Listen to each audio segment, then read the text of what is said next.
I welcome you into this quiet hour. I speak softly. I invite an open heart and a calm mind. I ask you to set aside the noise of the day. I ask you to let the small things go for a while. I come with gentle words and a steady voice. I have nothing to prove tonight. My purpose is simple: peace, mercy, hope. The room is dim where I sit. A lamp casts a small pool of light.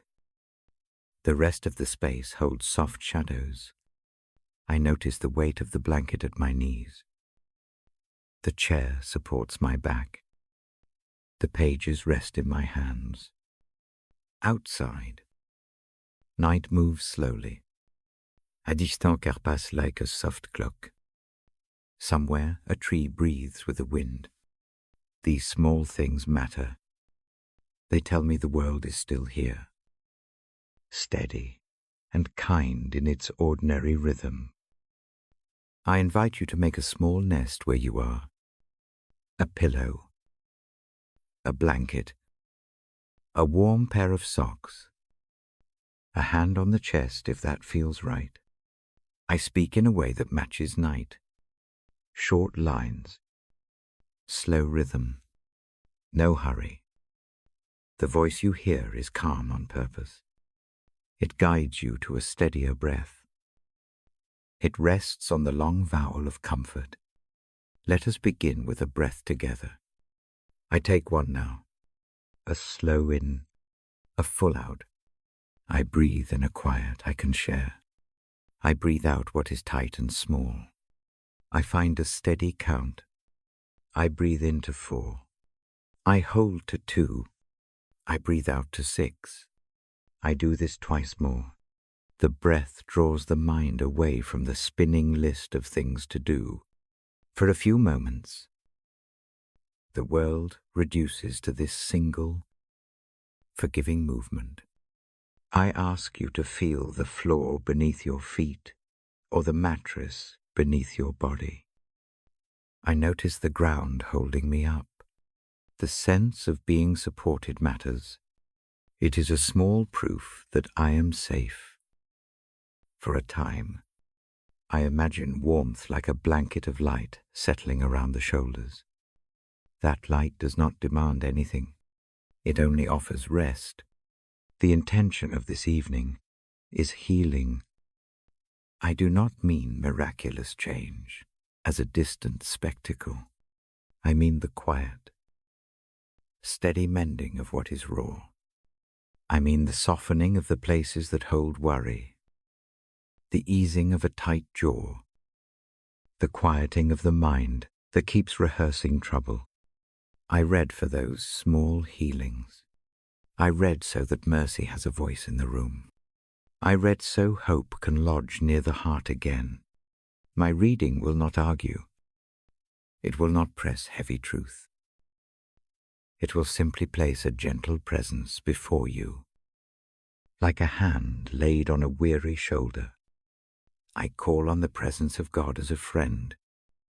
I call on the teachings of Jesus, not as doctrine to weigh and measure, but as words that rest, guide, and heal. I picture Jesus as a quiet companion at dusk, walking slowly along the edge of a field. He does not hurry. He does not demand flair. His words come like shade. They cool the skin. They make the path easier to see. If your day feels loud or crowded, let this time be an offset. I describe the scene so you can hold it. Imagine a path that takes you to a small wooden bench beneath an old tree. The grass is soft. The air is a little cool. I sit with you there. We do not speak unless something that needs light rises up. Mostly we rest and listen. The quiet is a kind of prayer that does not require words. I speak slowly because words can be medicine. Each sentence is a careful step, rather than a rush. I read passages with space between them. I pause. I place a hand over the page and wait. That space is as important as the reading itself. It is in those silent places that mercy sinks lower and roots grow deeper. If your eyes are heavy, let them close. If your mind wanders, bring it back gently, with no scolding. If a memory comes that needs attention, give it a brief look and then offer it to the light. I will not push you to feel anything you are not ready to feel. The aim is safety. The aim is rest. The aim is to allow small hope to arise without pressure. Tonight I will not teach in a way that demands answers. I will share scripture the way one might offer bread at a bedside. It is simple and enough. The words come slowly. They are given space to work. This is not a lecture. It is companionship. There are many forms of sorrow. There is the soft ache of loneliness. There is the sharp sting of disappointment.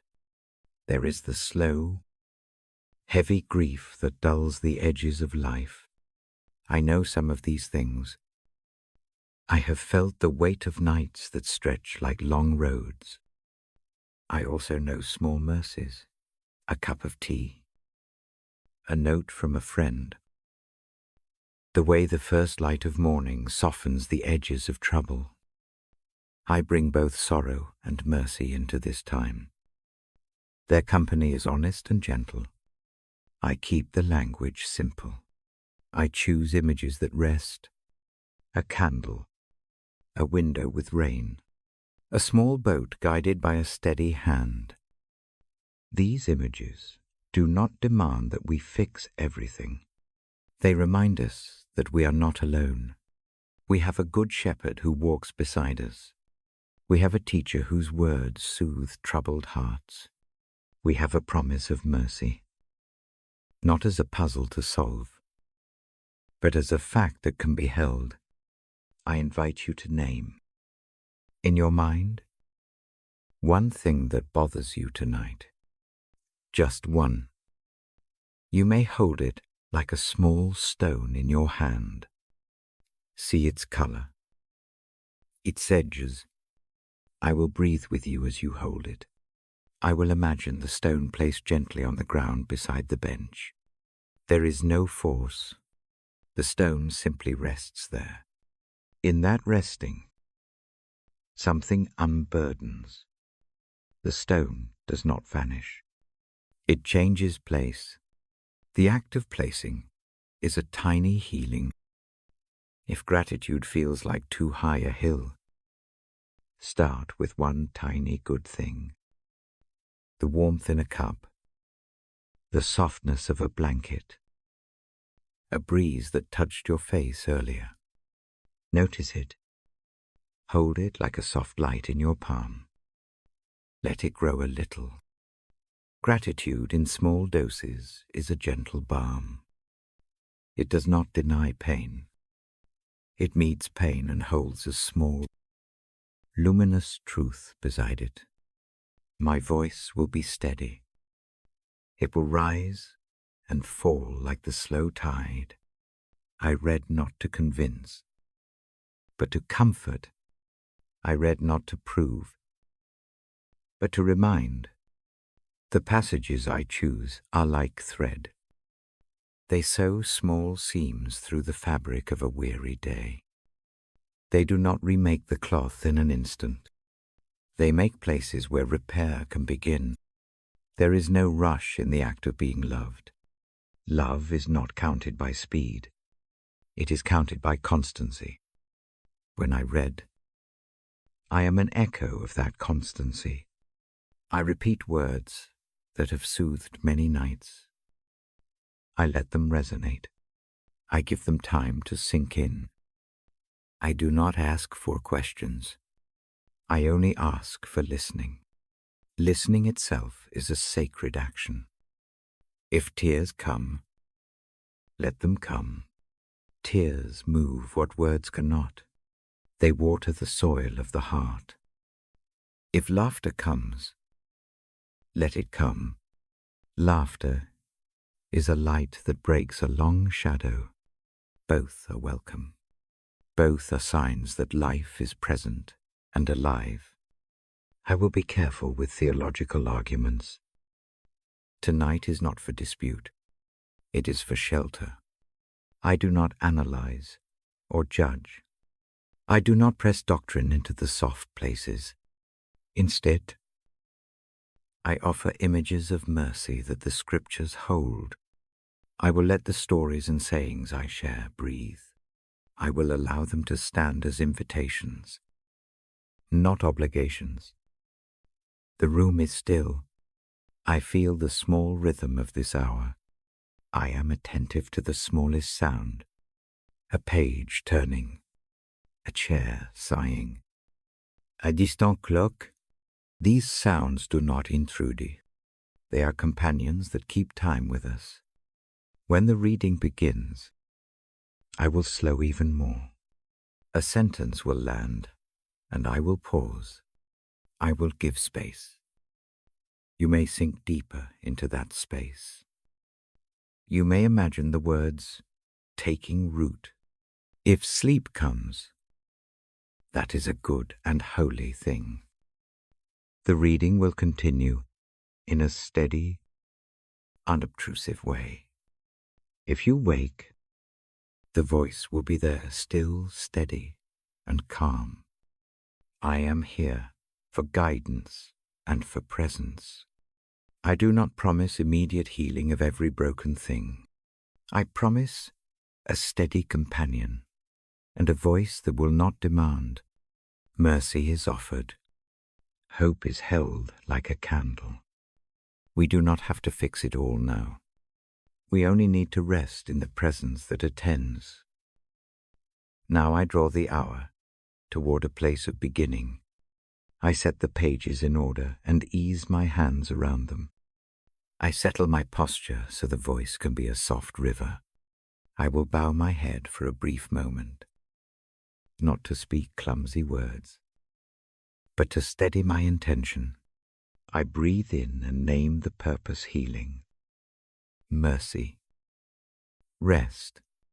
I breathe out and let the intention sit like a soft stone at the edge of this time. When you feel settled, when the small nest you have made feels safe, I begin to read. I will start with words that invite rest. I will leave room between each line. I will let the night carry whatever needs to be carried. We move slowly now, hand in hand with a gentle presence. Together we enter the first passage, and we let it do its quiet work. I stay with the slow pace. My voice lowers a little more. I speak about the small need we all share. There is a hunger that is not for food. There is a tiredness that rests deeper than the body.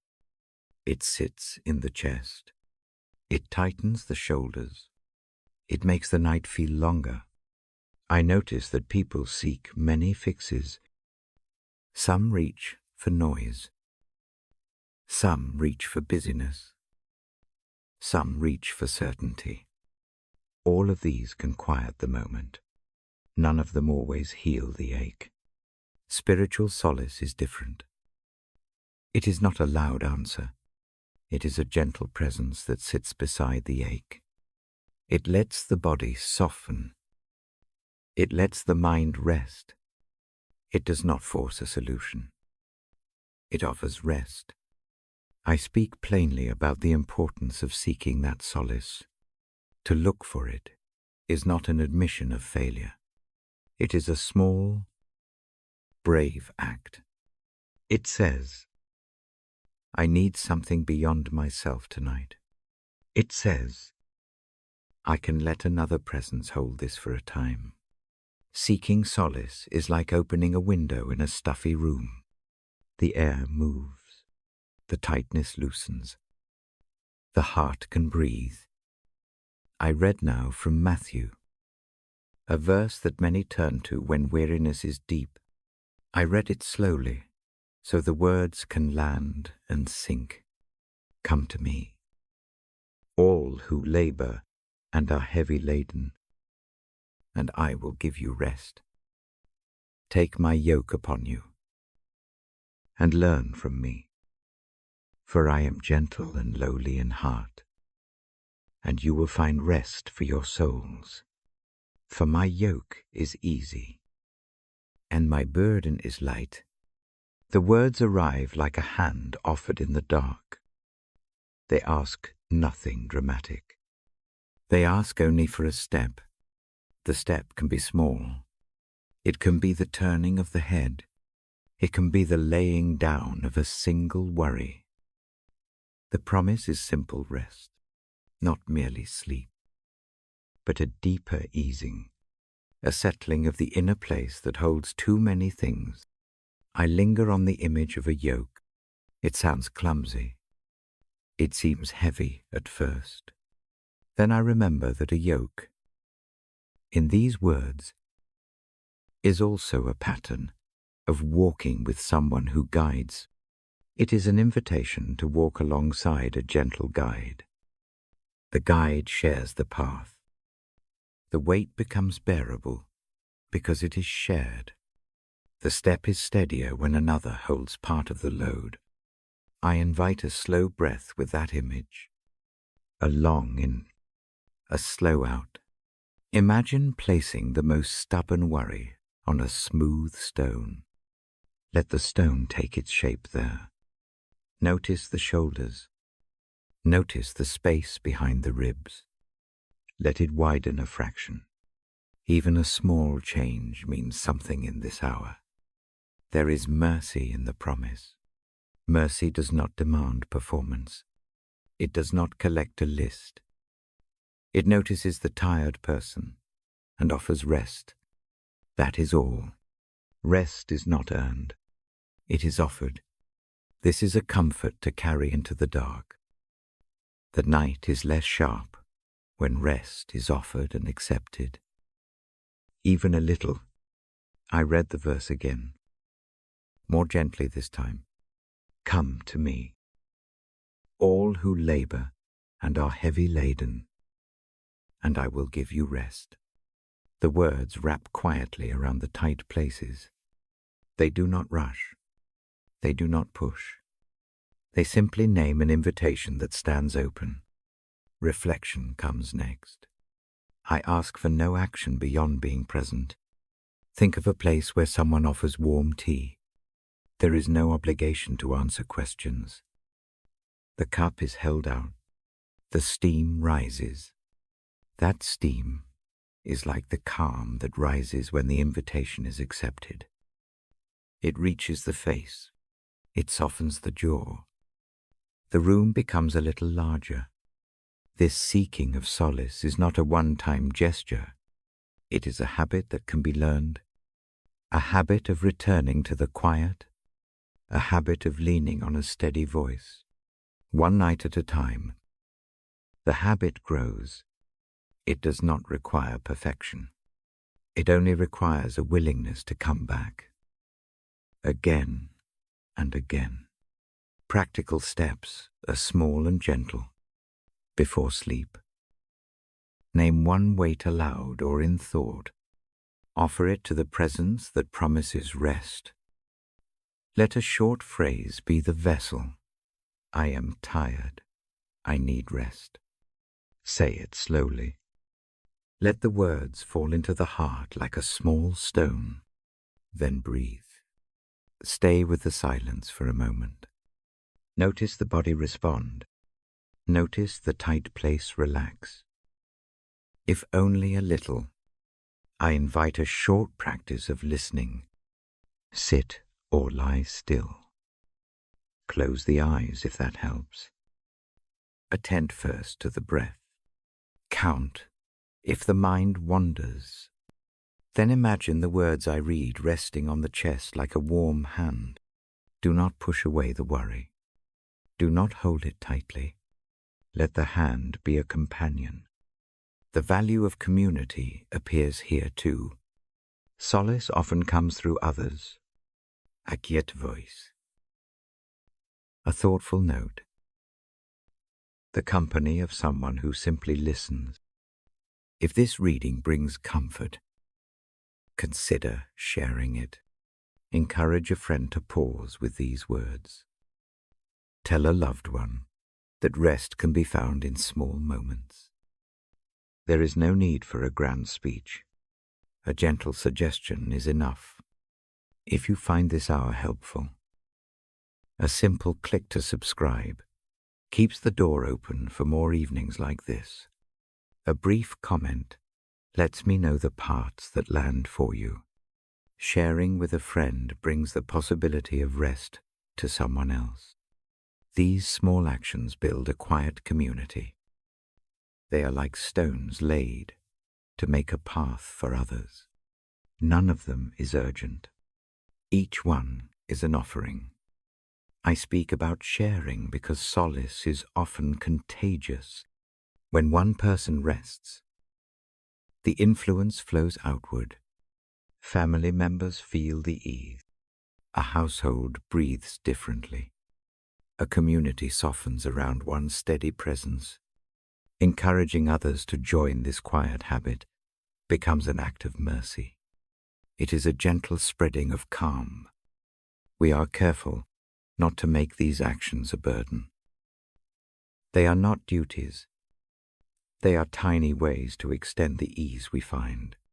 If clicking or sharing feels like noise, let it be set aside. Do what feels right. No pressure, no guilt. Just an invitation to light another candle where needed. I move now into a brief silence, letting the verse and the reflection settle. Silence is a companion in this hour. It does not empty the room. It holds the words so they can be received. Close the eyes if that helps. Feel the breath. Notice the soft point behind the eyes. Notice the spaces between the heartbeats. In that quiet, mercy and rest breathe gently. There is a tenderness to accepting rest. It honors the weariness. It does not deny pain. It simply offers a place to set the pain down for a while. In this way, solace is practical and kind. It renews enough strength to meet another day. It keeps hope small and steady. I promise nothing dramatic. I promise a steady voice and a slow pace. These are the things I offer tonight. The scripture I read is a lamp, not a test. It does not measure worth. It names an invitation. I lay it before you like a soft cloth on a weary shoulder. If sleep arrives, that is a mercy. Let it come without concern. If wakefulness remains, stay with this slow rhythm. Repeat the short practice. Name one weight. Breathe. Hold the image of the yoke as a shared step, not a heavy chain. Let the hand offered be a real comfort. Before I close this section, I remind gently, seek solace where comfort is faithful. Return to this hour when the night feels long. Invite loved ones when it feels right. Share the quiet. The world needs small places of rest. We are part of that gentle work when we offer rest to one another. I end with a calm invitation. Stay for the next passage, if the hour allows. If rest asks you to sleep now, go with my blessing. Carry the promise of rest in your pocket. Remember the image of a steady guide, shedding light on a slow path. Walk a small step toward that hand before sleep takes you. The lamp beside me throws a soft circle of light. The rest of the room waits in quiet. I close my hand around the page and breathe once more. The night moves forward. I remain here, steady. The next reading begins when you are ready. I turn the page slowly. The lamp keeps a small pool of light. The room breathes with the same steady pace I keep. I prepare the next passage not as a lecture, but as company. Tonight it is a story about forgiveness. It is a slow and strange mercy offered at a hard place. The scene is quiet and stark. I describe it so you can follow without strain. I imagine a hill under a pale sky. The air is thin there. The ground is rough. People stand at a distance like a border of blurred shapes. In the middle, a figure receives what the world gives him. The body is tired, and the breath is measured. Even so, there is a voice that moves through the scene like a current. It carries a plea, not for revenge, not for justice in the way the world expects, but for pardon. This plea comes when everything looks broken. I do not quote the words. I tell them in a soft way. The plea asks for forgiveness on behalf of those who do harm. It asks that wrong be met with mercy. It asks, in a single act of compassion, that anger not be returned for anger. The plea comes from a place of deep tenderness. It surprises the setting. The surprise is a quiet power. Hold that image for a moment. A person offering pardon while pain is real. A hand stretched across a gulf. The offer is not a quick fix. It does not erase consequences. It simply puts a new kind of energy into the world. It says that the cycle of hurt can stop, that the next movement need not be another blow. I invite you to breathe with the rhythm of that scene. Inhale slowly. Imagine the air carrying something away. Exhale and imagine the space in front of you filling with a soft, forgiving light. Picture a small stone in your palm. The stone is a memory, a grievance, a tightness you have held. See its rough edges. Feel its weight. Now imagine laying the stone down near the foot of the cross. You do this not because the pain vanishes. You do it because you choose to place one burden somewhere outside yourself for a while. You do it because mercy is a gift that can hold some of the weight. There is a small relief in the act of setting down. It is not surrender to injustice. It is an opening to rest. Sometimes forgiveness is thought of as a grand decision. That is a heavy view. Forgiveness often begins with a gentle and simple gesture. One evening, a sigh. One breath that carries a name and then releases it. One soft sentence in the mind. I will not let this chain define me tonight. That small movement matters. It is the beginning of a larger change. If anger sits like a tight knot in your chest, do not be ashamed. Anger is honest. It tells of a hurt that matters. Forgiveness is not a denial of the hurt. It is a choice about what to feed next. It chooses not to water resentment. It tends a different garden. The garden can be slow to grow. That is fine. Tender things often take time. Consider mercy as a river. The current is steady, but not always fast. It moves around stones. It smooths rough places by patient touch. Imagine dropping your stone into that river. Watch it tumble. Hear the small sound it makes. The river does not erase the stone. It alters the stone's edges over time. In the same way, harboring forgiveness does not pretend the harm never happened. It begins the slow work of changing the shape of how the harm holds you. There is a small and practical practice I offer. It is simple enough for a restless night. Close your eyes if that helps. Name gently the person or the wound. Say the name in your mind one time. Then picture a soft light gathering at the place where the memory lived. Let the light be neither forcing nor heavy. It simply shines warmth. As you breathe out, imagine the light taking a small bit of the weight with it. Repeat this 3 times. Notice the place behind the ribs. See if it gives a fraction of space back. Self-forgiveness deserves room too. Sometimes the hardest stone is the one we clutch toward ourselves. Mistakes press and replay. Regret can be cruel. Allow the same kindness that you imagine being offered to others to be offered inward. You are not required to forget. You are allowed to learn and then to rest.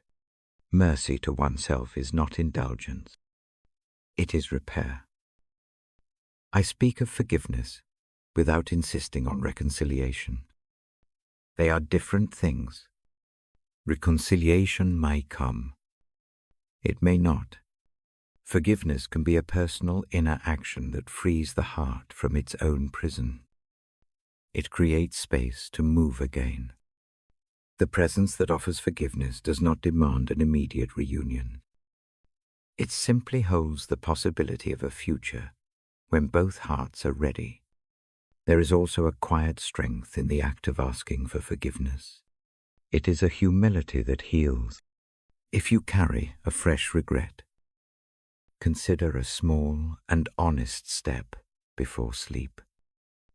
A note, a prayer, a thought addressed to the one you harmed.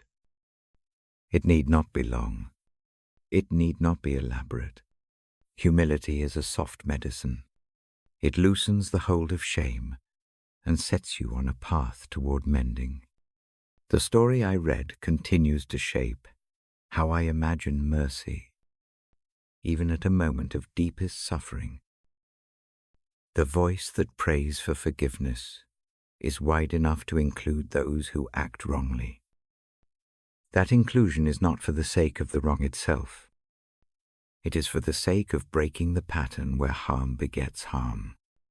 The mercy offered becomes a hinge. It opens a new direction in the world, like a door that had been clamped. I pause and breathe, giving the image time to rest. Silence is not empty. It holds the words, so they can become part of the mind, without forcing them.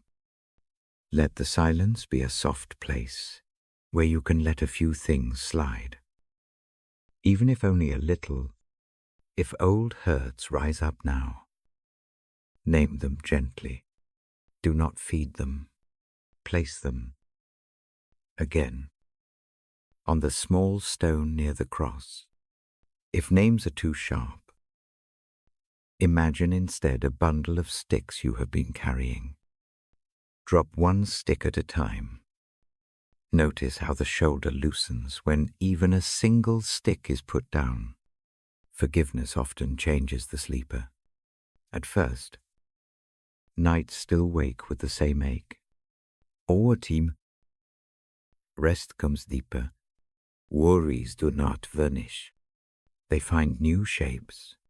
The heart learns different rhythms. This gradual shift is a kindness to accept. It will not surprise you tomorrow. It surprises you after many tomorrows.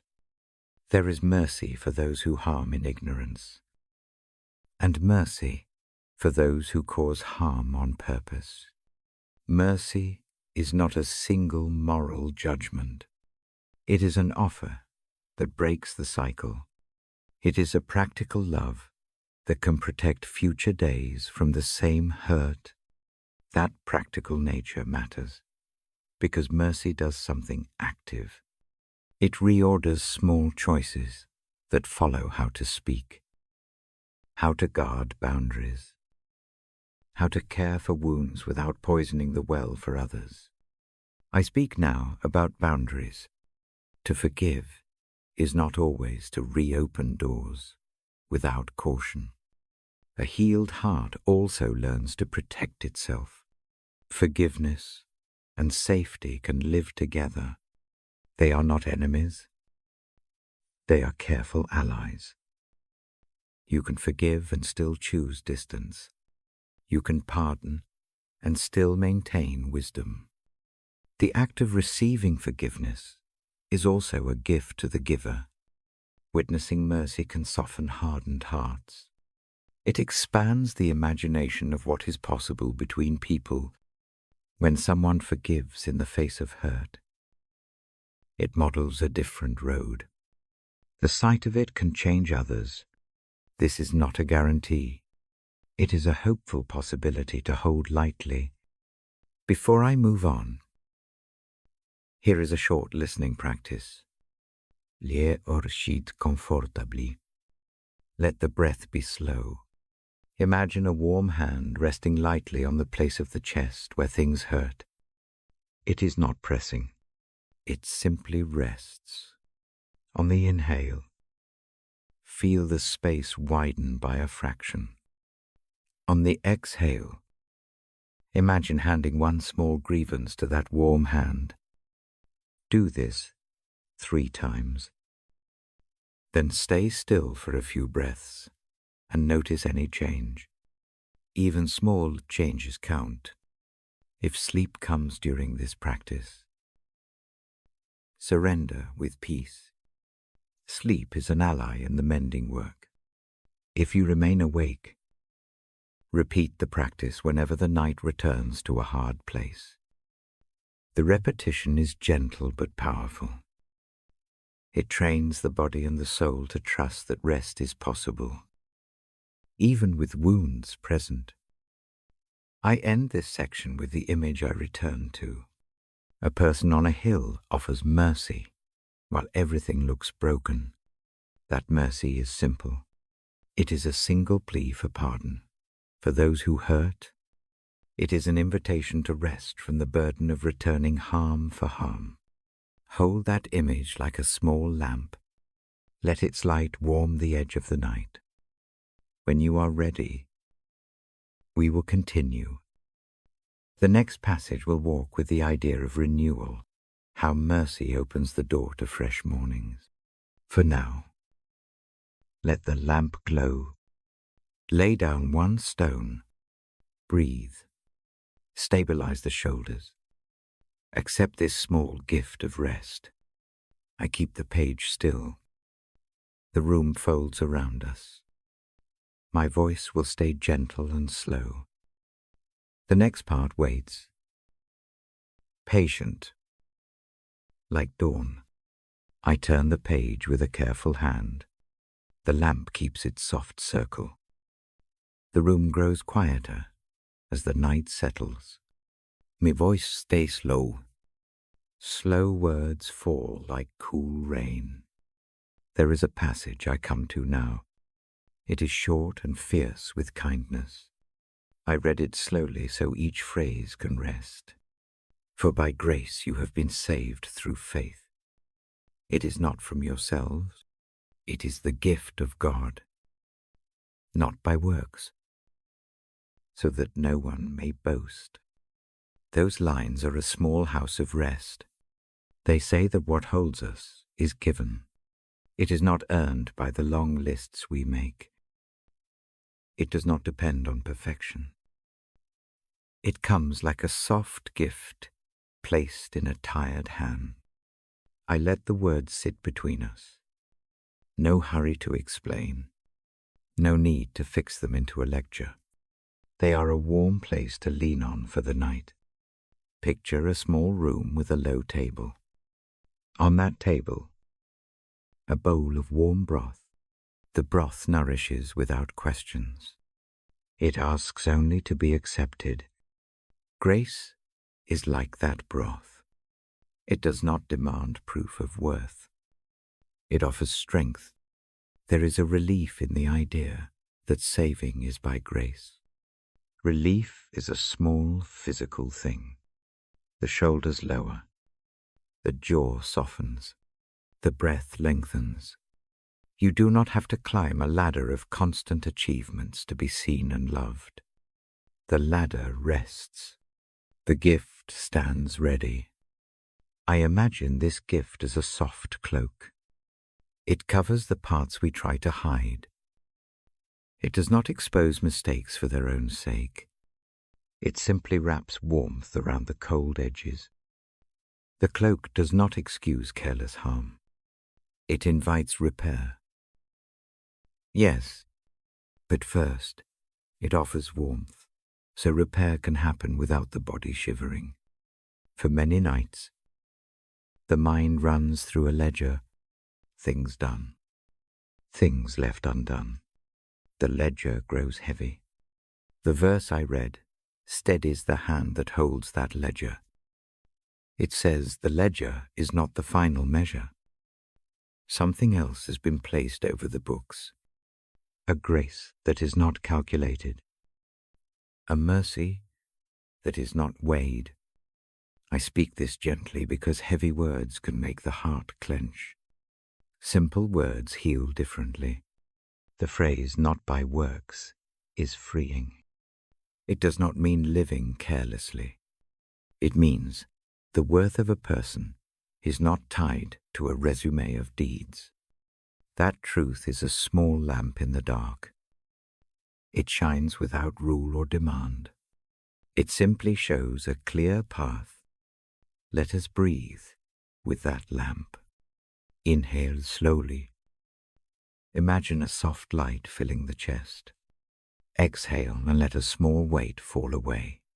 Repeat twice. Feel the space behind the ribs widen a fraction. Even tiny widenings change the way night holds the body. Grace also meets shame. Shame is a cold shape under the ribs.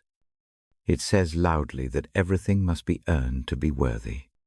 Grace whispers differently. It says that worth is already present. When shame knocks with accusations, imagine opening a small window and letting in a gentle breeze that carries the words, "I am beloved." The breeze does not cancel consequence. It asks only that the heart be known and rested. There is a quiet, practical practice I offer. It is small enough for a sleepless hour. Hold the hands still. Name one thought that repeats at night. Let it be brief. Then speak softly the words, "I am held." Say them once. Like a small bell, let the phrase roll like a pebble into still water. Watch the rings fade. Do this 3 times. Notice if the shoulders drop even a fraction. This practice is not a magic trick. It is a tiny retraining of the body to accept grace. The teaching that salvation is a gift changes how life is lived. If the heart is rooted in a gift, action flows from gratitude, not from fear. Good choices come easier when not driven by panic to earn. Mercy grows when the spirit is already resting in reception. There is a gentleness to living from thanks. It softens the edges of duty. It makes acts of kindness feel like natural breath. I pause here to name a common worry. Some fear that grace makes one careless. That is a fair thought. Grace, rightly understood, does not remove moral sense. It removes the terror of being unworthy. From that removal, we can act more freely and more wisely. Boundaries remain. Justice matters. Grace simply frees the heart to serve without the tightness of proving itself. The verse also carries humility in its lines. It does not let anyone boast. That humility is a soft medicine. It levels the proud posture that insists on self-sufficiency. When hands unclench from the need to appear strong, the soul rests. Strength can be gentler once it no longer props up a fragile pride. I offer a short image. Imagine a child who has wandered out and then sees a parent waiting with arms open. The child runs not to earn the embrace, but because returning is natural. The embrace is not a measurement of the child's merit. It is the simple architecture of the parent-child relationship. That is the kind of returning grace invites. There is rest in being received. If it helps, repeat a small sentence before sleep. Thank you for this gift. Keep it kyo. Say it once. Mean it gently. Let the rhythm of gratitude slow the hurried mind. Gratitude has a way of clearing small debris from the path to rest. I do not press theological knots here. The aim is peace. The aim is to keep the mind from storms tonight. Grace is not a puzzle to solve before sleeping. It is a truth to breathe with. Accepting it is like letting cool air touch a fevered brow. It reduces the burning without command. Self-forgiveness is part of this grace. The same gift that is extended outward turns inward also. People often remain hardest on themselves. The verse says that worth is not obtained by self-sacrifice to a ledger. Worth is given. That gift asks a response of honesty and change, not endless punishment. Allow the heart to receive a small easing tonight. If regret presses, consider a small act of repair before sleep, a brief note, a whispered apology in thought, a short plan to do better tomorrow. The act need not be large. It needs only to be honest. Honest acts loosen shame. They open the space that grace has already warmed. There is comfort in knowing that grace meets weakness. It does not wait for full strength. It arrives precisely when the body and will are tired. The present moment becomes a doorway. Step gently through. The doorway leads to steadier ground, not a sudden cure. The slow work of transformation is quieter than fear imagines. It moves at a patient pace. I breathe again and let the words rest. The lamp hums softly. Night keeps its slow watch. The idea of grace now is like a small hearth. Warmth gathers in the center. Minds that were sharp with worry soften at the edges. Before I move on, I invite a brief practice that couples grace with boundary. Think of a light you wish to keep near. It might be a name, a truth, a short vow. Hold it quietly. Now imagine placing a gentle barrier around the small light. The barrier does not shut others out with cruelty. It protects the light so it can keep burning. Forgiveness does not require endless exposure. Grace and safety can live together. Let this balance sit as you breathe. When the mind quiets, the next parts of the evening will unfold more softly. There is a steady movement from forgiveness to grace to hope. Each step gives a little room for the next. The present moment holds the gift. Receive it if it is welcome. Rest in the certainty that some things are freely given. I close this section with a soft invitation. Keep the gift near. Let the breath be slow. If sleep comes, go gently. If wakefulness remains, return to the short sentence. Thank you for this gift. Say it again. Softly, allow the night to do its small mending. I set the page down and wait with calm hands. The next passage will speak of renewal and how grace allures the morning. For now, let the warmth of grace settle around the shoulders like a quiet cloak. I let the lamp breathe its small light over the page. The room stays quiet. My hands are steady. I set the book in my lap and look up, as if waiting at a doorstep for a guest. I speak the verse now, slowly, so each phrase can rest in the air between us. Peace I leave with you. My peace I give to you. I do not give to you as the world gives. Do not let your hearts be troubled, and do not be afraid. Those words soften the edges of the night. They arrive not as an instruction to perform. They come as an offering. Peace is placed, not demanded. It is a present that waits for hands to accept it. I imagine the peace as a small parcel. It is wrapped in simple cloth. No expensive ribbon. No need to prove worthiness at the threshold. The parcel sits on the table. The invitation is clear. Receive. No checklist required. No ledger to balance before the hands open.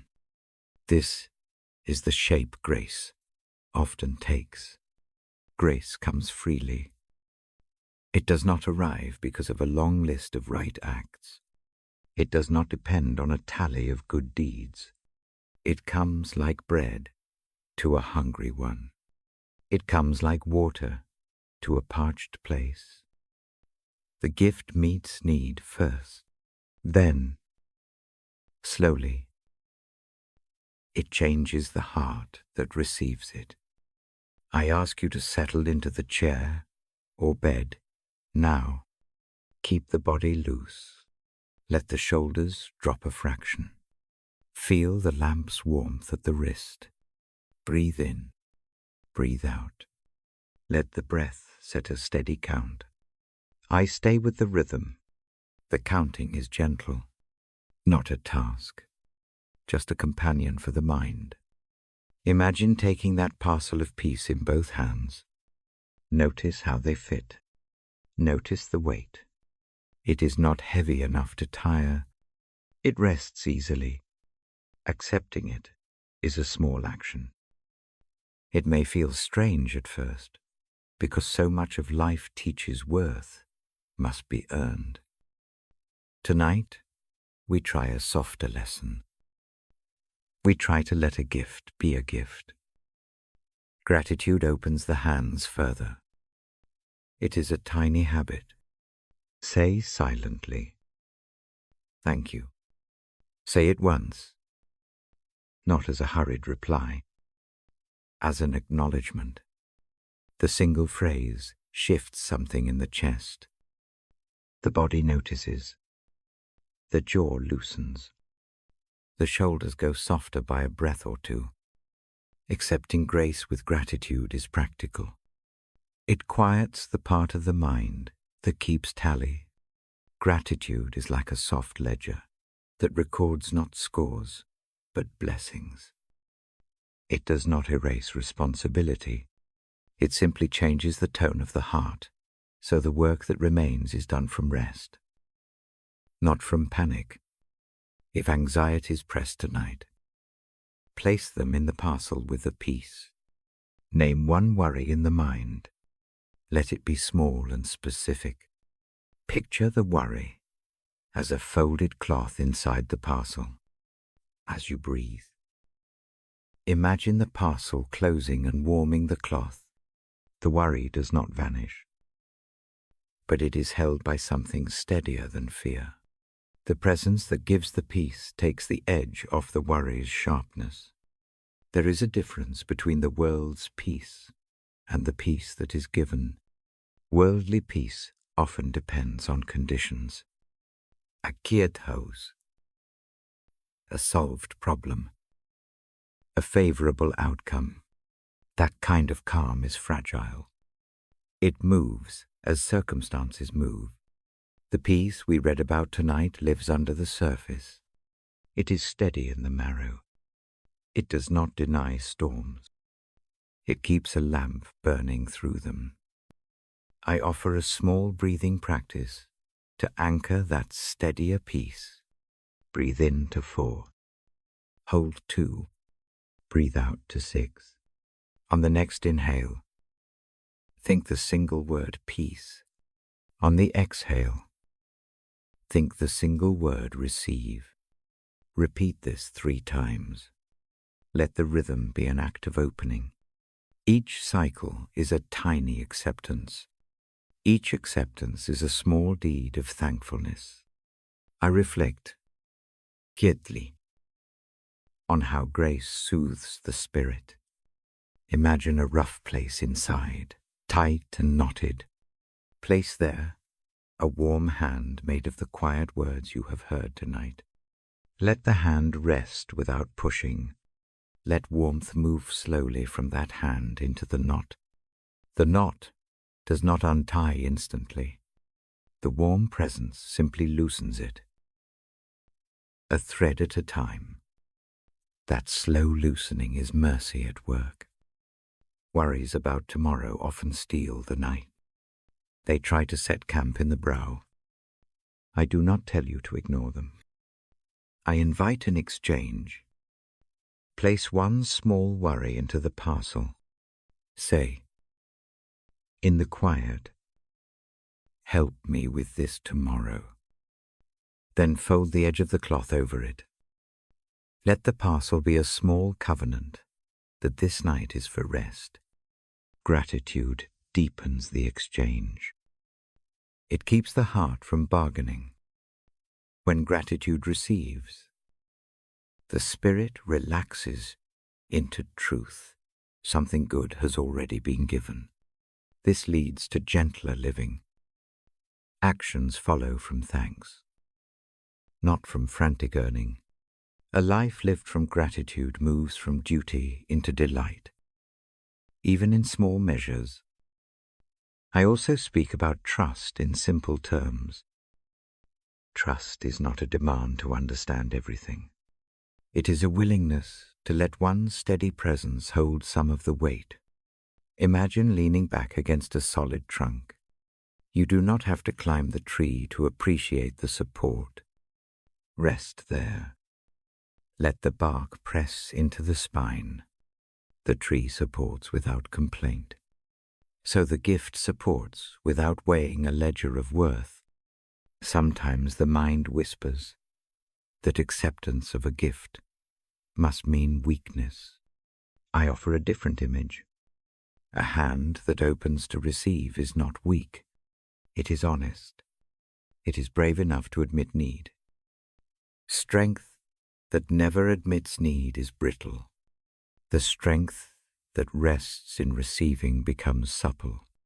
It can bend and not break. I encourage a short evening ritual. It is suitable for nights when sleep is scarce. Place one palm on the chest. Close the eyes or soften the gaze. Take 3 long breaths. On each inhale, invite the presence of peace. On each exhale, offer thanks with a single, quiet phrase. Thank you for this gift. The gesture is small. The effect is patient. Over nights, the ritual rewires the body's response to fear. Let us consider anxieties like small stones in a pocket. They clink and disturb. Grace calls to pick up the pocket and empty it. You do not need to retrieve every stone immediately. For now, tip 1 or 2 into the parcel. Feel the pocket become lighter. Wear the lighter pocket to bed. Notice how the steps tomorrow might be easier. I avoid heavy explanation here. The purpose is not to debate why gifts are given. The purpose is to help a weary heart rest under one tonight. The scriptures bring images meant to soothe, They do not always explain every mystery. They invite reception. The invitation is gentle. It never shames for not answering immediately. Sometimes, acceptance of grace leads to action. That is a later fruit. Tonight, the fruit we seek is calm. Let that calm be honest. It can coexist with hard feelings. Peace does not erase grief. It simply holds space, so grief can be tended without panic. The room becomes a place where repair is possible, because the panic has lessened. If resistance comes, notice it kindly. Ask, in one soft sentence inside the mind, what would it be like to receive this peace? Let the question rest. Do not force an answer. The act of asking is itself a small opening. I remind gently that gratitude does not require a perfect heart. Imperfection attends every human life. Gratitude grows in the cracks. It is not a performance. It is a posture. Once the heart leans into receiving, the hard edges smooth slowly. This is not instant. It is kind and steady. Before I finish, I offer one last practice to take into sleep. Lie still. Let the breath slow. Imagine a lamp low and steady at the bedside. Picture the parcel of peace beneath the lamp. Reach out with the mind and lift it. Hold it by the cloth. Say only once, with feeling, I accept this peace. Place the parcel softly at the heart. Let it warm the ribs. Stay quiet and breathe for a minute. Let any small easing be enough. I close the book slowly and place a finger on the page to hold the night's pace. The lamp's circle remains. The gift of peace waits on the table for those who choose it. Receiving it is simple. Gratitude is the small door that opens inward. When you are ready, sleep with that parcel near. If wakefulness comes, repeat the small practice. If morning arrives, carry the memory of the parcel into the first hour, like a soft cloth in the pocket. We will continue soon. The next passage will trace how this peace becomes a steady guide through small decisions. For now, rest with the gift. Receive it. Thank. Breathe. Let the night do its good work. The lamp on the table keeps its steady circle. I sit with the book open. The night feels soft around us. I slow my breath and place my hand on the page. I speak one line so the room can catch it and hold it. Your word is a lamp to my feet and a light to my path. I let the words land like a small stone. They make a clear space in the dark. The image is simple. A lamp at the toes. A light on a narrow path. It asks nothing dramatic. It asks only that one step at a time be seen. Imagine walking now. The ground underfoot is uneven. Small stones shift. Grass brushes ankles. The path bends and narrows. The sky above is thick with night. You do not need a torch that lights the whole world. A small lamp will do. It shows the next step. It keeps the immediate way safe. The rest of the road waits until the lamp moves with you. Breathe with that picture. A slow in, a longer out.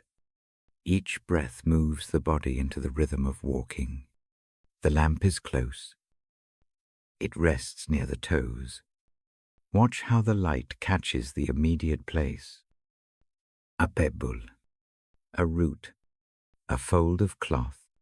The path is not erased of risk.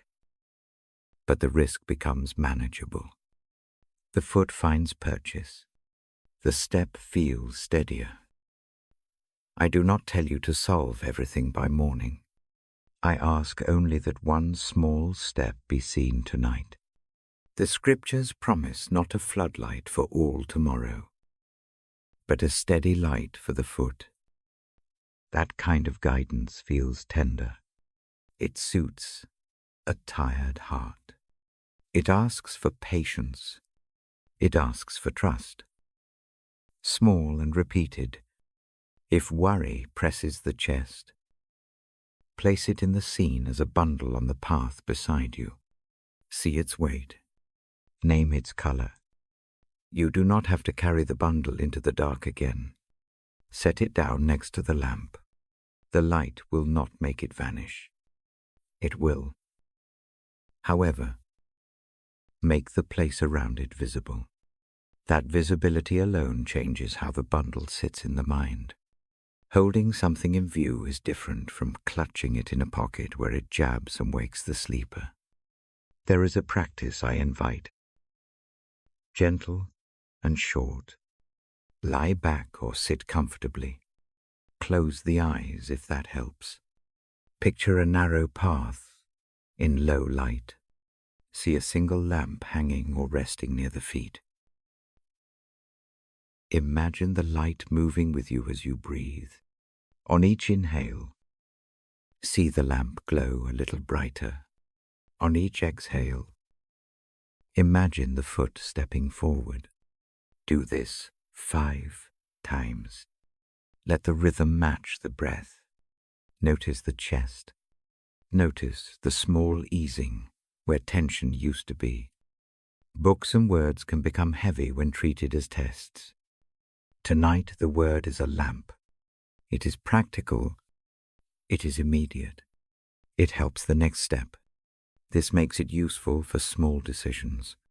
If a choice sits like a shadow in the mind, hold that shadow close to the lamp.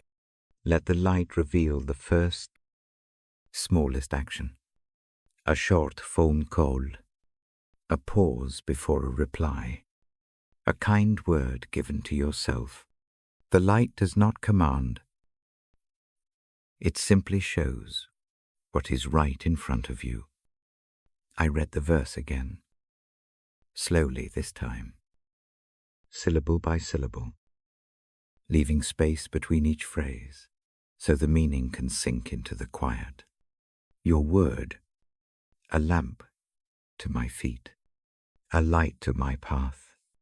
The cadence is like footsteps. The space between phrases is the room to breathe. The lamp is not meant to shame those who stumble. Stumbling is part of walking. The light only makes the place of the stumble visible, so healing can begin. If shameresis, notice it with a gentle hand. Say to it quietly, "This is the place where I am learning."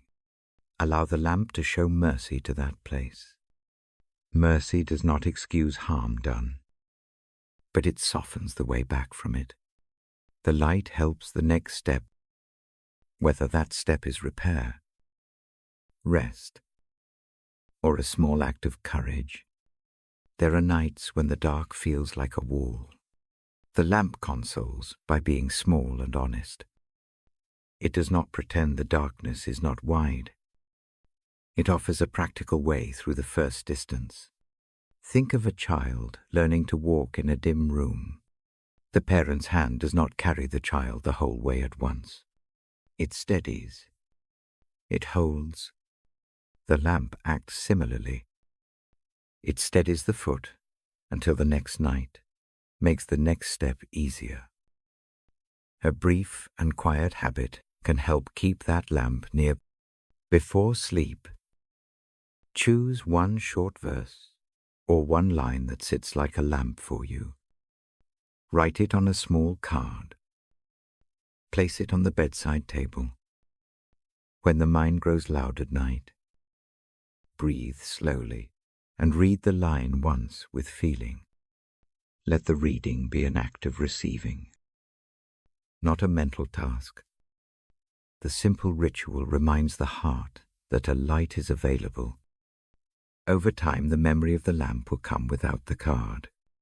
The body will remember to steady the step. There is also a form of listening I find useful. Lieg still. Picture the lamp at the feet and move your attention slowly from the toes to the knees, then to the hips and heart. As the light passes each place, imagine it leaving a small warmth. That warmth does something practical. It softens tight muscles. It eases the places that keep the mind awake. The movement is small, like watering a plant in careful circles. Do not rush. Let the light's path match the pace of the breath. The lamp can guide internal matters as well. If regret weighs the mind, point the light at the small next step. Forgiveness may be needed. Perhaps a short apology is due. Maybe a note must be written tomorrow. The lamp is good at showing tangible beginnings. It is not a substitute for hard change. It is a helper. It lights the first move toward repair. Do not forget self-compassion in this gentle work. The lamp shines on fault and on the person who carries fault. Both are seen. When the light reveals a fault, remember that seeing is the first honest step toward mending. Shame wants to hide. The lamp encourages seeing, because seeing allows healing to begin. Be kind in the seeing. If fear feels like a dense fog, let a small practical habit anchor the lamp. Choose a single, short prayer or phrase. Say it with one slow breath before sleep. Let it be no longer than a single line. Keep it quiet and simple. The line will act like lighting a match inside the lamp. The small light steadies the body's system. The nervous system registers safety. Over nights, the nervous system learns to expect this small kindness. It relaxes more easily.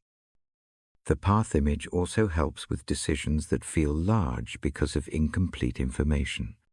The lamp does not light the full horizon. It lights indicators, stones, roots, edges. Use those indicators to take tiny steps. Tomorrow's choices will form in sequence, not in a single leap. The lamp helps you honor that sequence. One clear step now, one clear step later. The pace matters. Sometimes the lamp is not inside the mind, but outside another person. A poem. A simple song. Accepting light from an outside source is not weakness. It is part of how the body and soul are made. If a friend offers a kind word, if a line of scripture lands, if a melody calms, let that be a lamp. Receive the help. Let it steady the feet. I pause now and let silence hold these images. The silence is part of the lamp's work. It allows the pictures to root. Sit with the quiet. Feel the breath.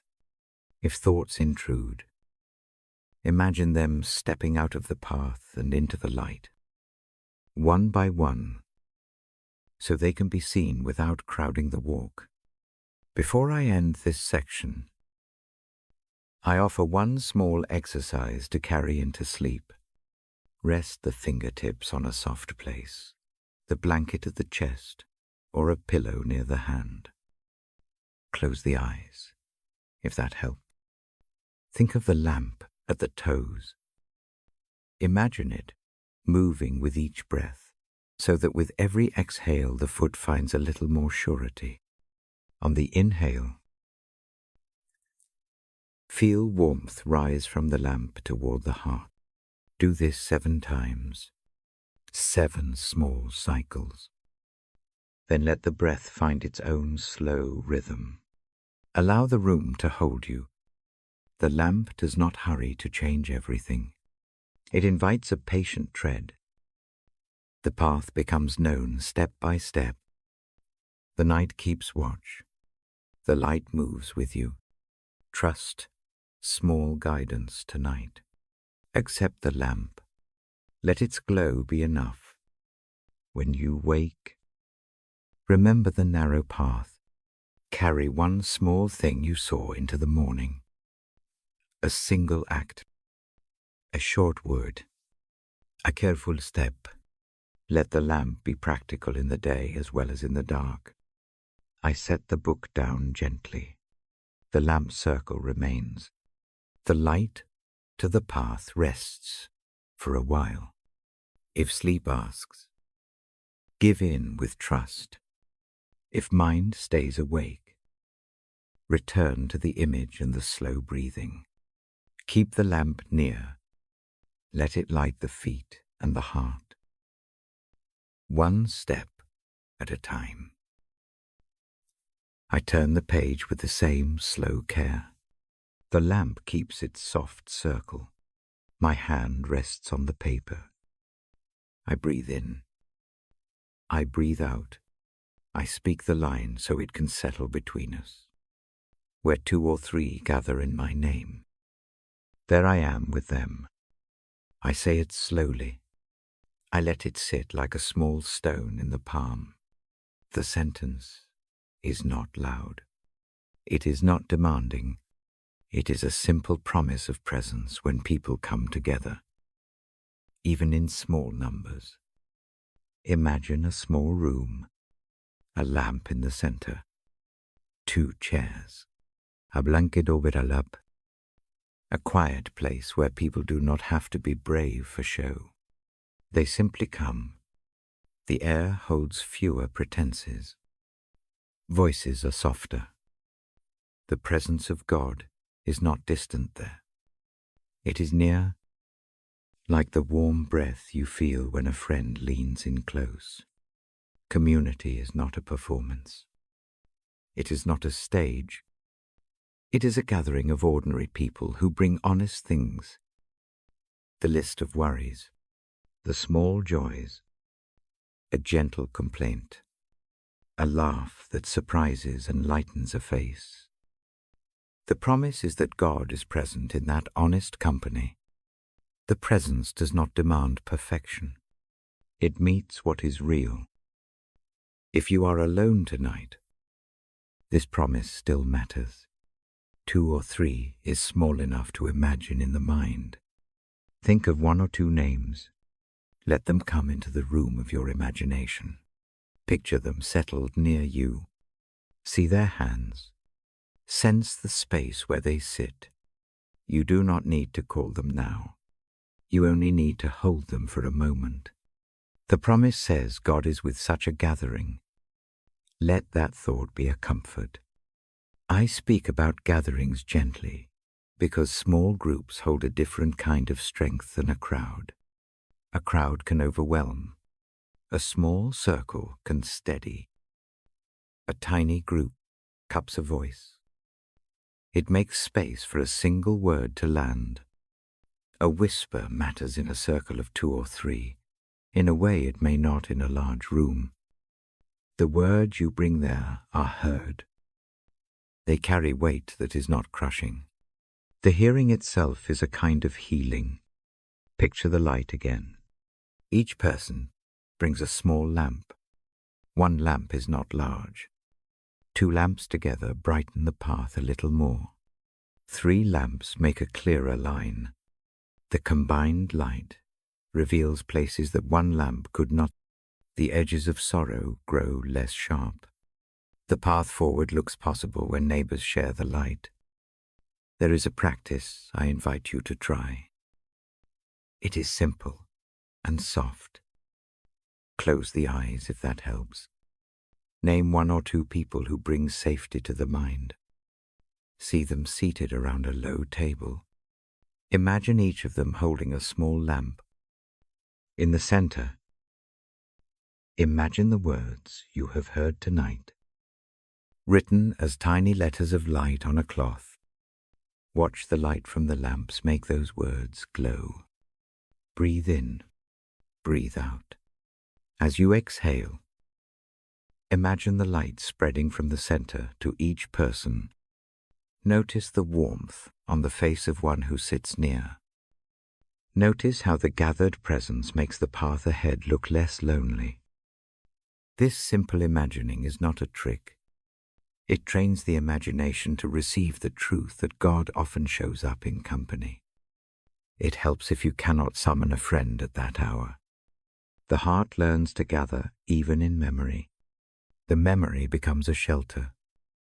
Community bears burdens in ways solitary life cannot. When one person places a weight down, another can steady the place where it sits. The load becomes shared. Not because the problem vanishes, because the pain is carried with gentleness. A hand rests on a shoulder. A voice names a fear aloud, so the hidden shape loses some of its sharpness. The act of sharing does not solve everything. It simply changes the burden's feel. It transfers some of the strain to more hands. I speak now about listening. A quiet ear is a rare gift. In small gatherings, listening can be patient and deep. People do not rush to fix. They do not offer hurried counsel. They sit and let the other person speak. When listening is patient, the person who speaks finds their own shape of thought. The act of being heard is itself a cure. It is an honoring that says, "You matter enough to be listened to." There is mercy in small community. Mercy moves from presence to action in tiny ways. A cup of tea, a short visit, a folded laundry left on a chair. These acts are not grand. They do not make headlines. They are practical threads that mend the edges of daily life. The steady presence of another person can be the difference between a night that stretches and a night that loosens into rest. I also note the way community creates a gentle mirror. When eyes meet, they reflect. One person can remind another of what is true when memory fails. If shame tells a false story, a friend can speak a truer line. When hearts are fragile, those reflections are careful.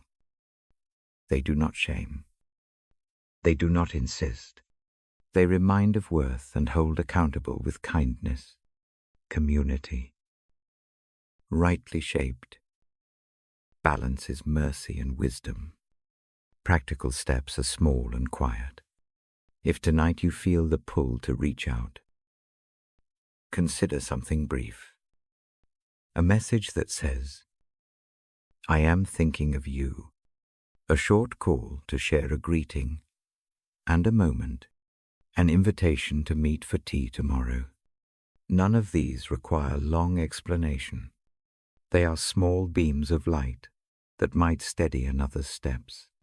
Do not measure value by the size of the deed. Even a one-sentence note can be a bridge in a dark hour. If reaching out feels too much, remember that community can be found in unexpected forms. A recorded voice reading a gentle line, a hymn sung softly on a phone, a message with a verse that mattered once. Sometimes the presence of a remembered voice is enough to steady the night.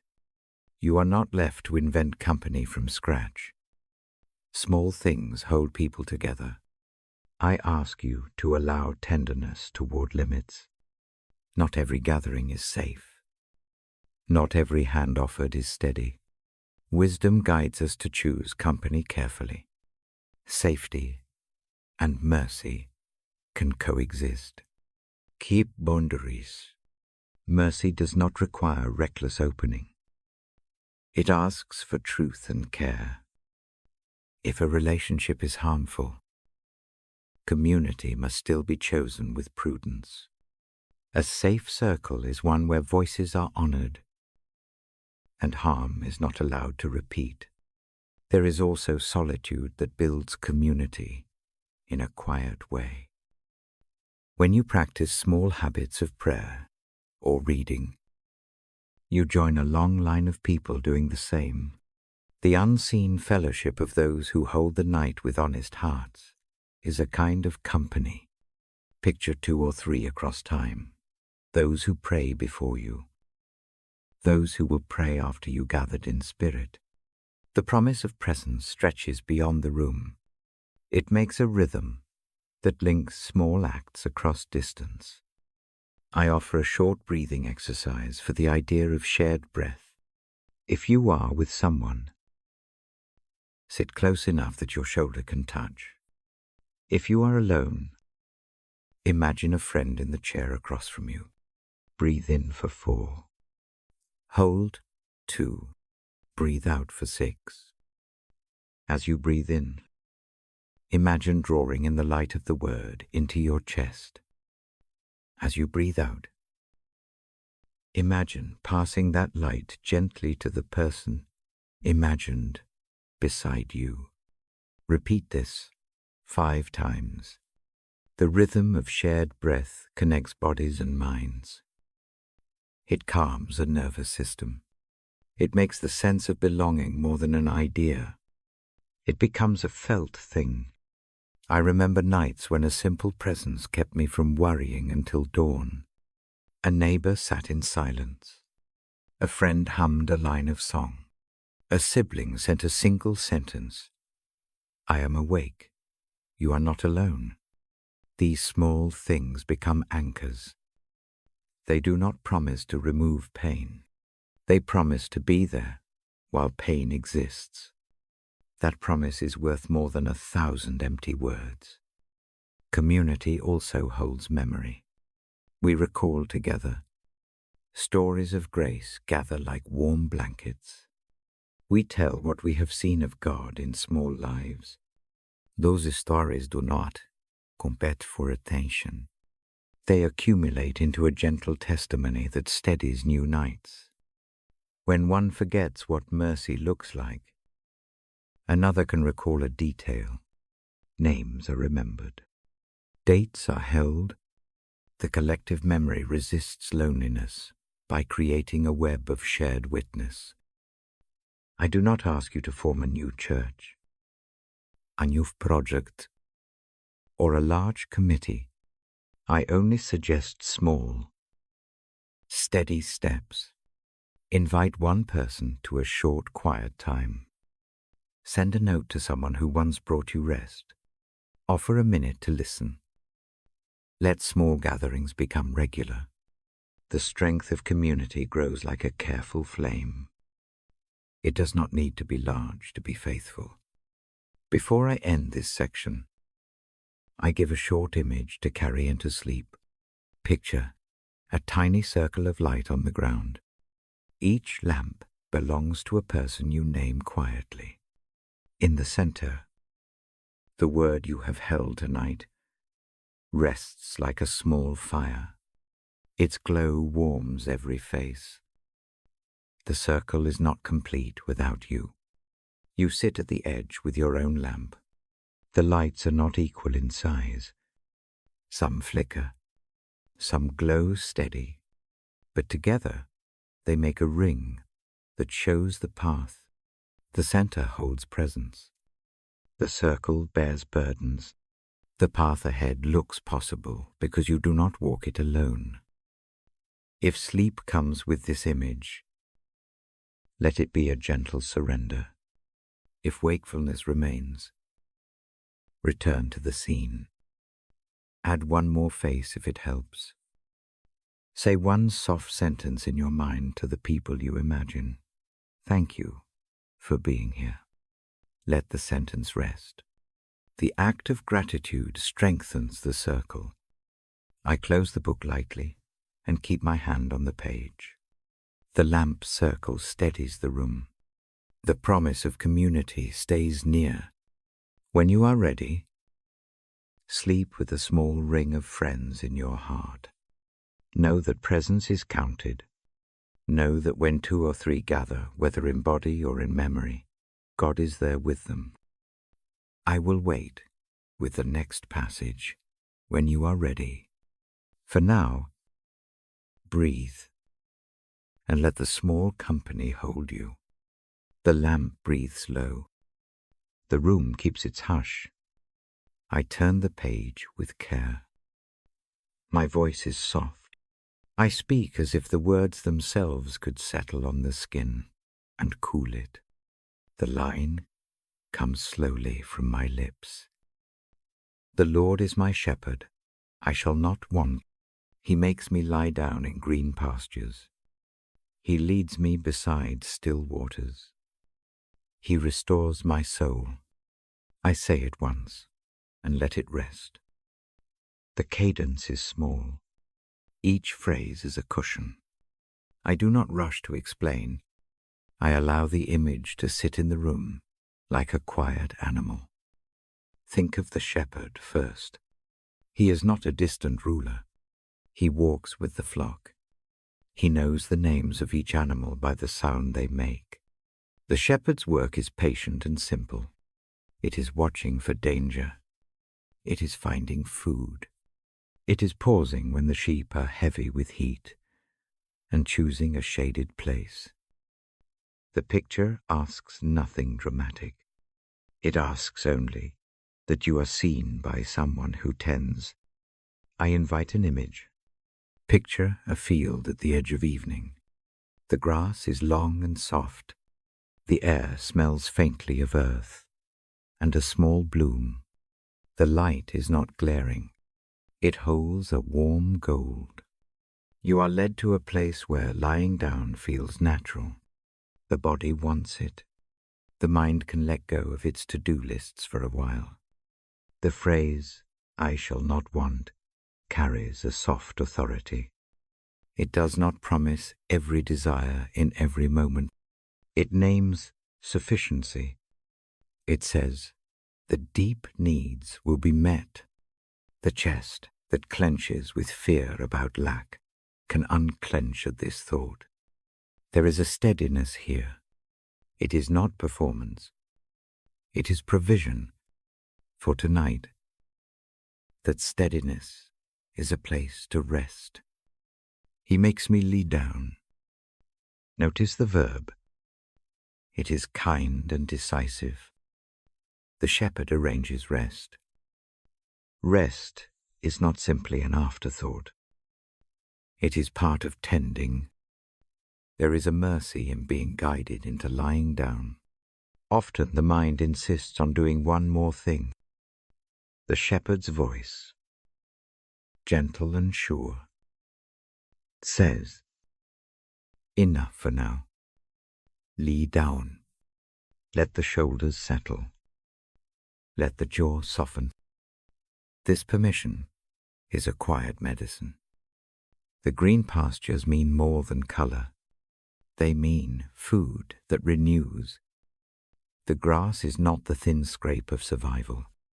It is the soft, nourishing kind.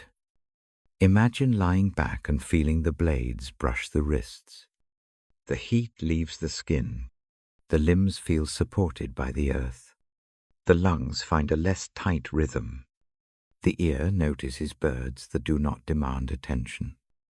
The world, for a moment, is wide and harmless. Still waters follow, water that does not rush. A pond whose surface is a slow mirror. Such water reflects without violence.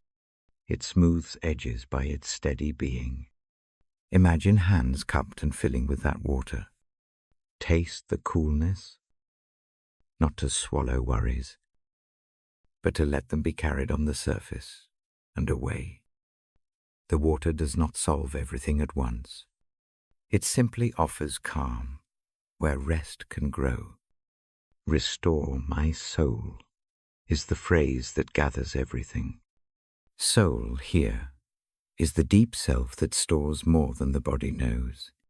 It keeps the ache of old losses. It carries the memory of fear. Restoration is not magic. It is a slow mending. It is the way a torn cloth, washed and laid over time, becomes soft and whole again. The shepherd does the small things. He tends the wound.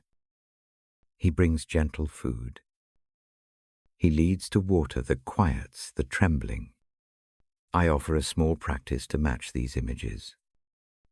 Lie down now, if you can. Let the weight of your body meet the mattress without arguing. Close the eyes if that helps. Imagine a soft field beneath you. Feel its gentle giving at the places where the body presses. Take 3 even breaths. On the first, picture blades of grass brushing the ankles. On the second, sense the cool air touching the face. On the third, imagine the water's surface smoothing across your chest and calming the heartbeat a fraction. Keep the breath slow. Breathe in for 4 counts. Breathe out for 6. On each exhale, let one small tension loosen. Maybe the jaw, maybe the fingers, maybe the space between the shoulders. The exhale is the shepherd's suggestion to the body. Follow it. Do not rush the follow-through. Small things change the night. There is a gentle difference between sleep and restoration. Sleep is a necessary rest for the body. Restoration is what happens to the interior as the body rests. It is the easing of the parts that worry cannot touch. When they are held in a steadier hand, restoration might look like clearer thought in the morning. It might feel like a less jagged edge when an old memory returns. It may be almost invisible. That is okay. Small repairs are real repairs. If a particular worry sits heavy, place it on the ground beside you in the field of imagination. See its size. Give it a name if that helps. Now imagine the shepherd walking to it and taking it up. He does not carry it forever. He holds it for a while. He sets it in the sun where its edges soften. The act of placing is not denial. It is the first step toward having less of it lodged in the ribs. There is room here for mercy toward oneself. A harsh inner voice can repeat judgments long into the night. The shepherd offers a softer tone. Imagine that voice replaced by one sentence. You are tended. Say it once inside the mind. Do not argue with the thought. Let it be a quiet fact for this hour. Repeat it if the mind pushes back. The repetition is like a small stitch. Restore My Soul also asks for small habits. A brief ritual before sleep can invite the shepherd's tending. It need not be elaborate. A single moment will do. Place a hand over the heart. Breathe slowly. Name 3 small provisions from the day. They need not be grand warm coffee. A moment of quiet. A call from someone you love. Say thank you softly to the quiet that receives the list. This practice trains the spirit to notice goodness even when larger troubles loom. The shepherd image also speaks to guidance. Leading beside still waters means the path is not forced. The guidance is patient. It shows the safer places and avoids the cliff. When the next step feels unclear, ask for a small light to show the immediate footing, not the whole route, just the next footfall. Trust that the path will reveal itself step by slow step. If the mind runs to plans and what-ifs, Bring it back with a simple anchor. Put a hand on the lower belly and feel the rise and fall with each breath. Imagine each inhale drawing in the field's cool air.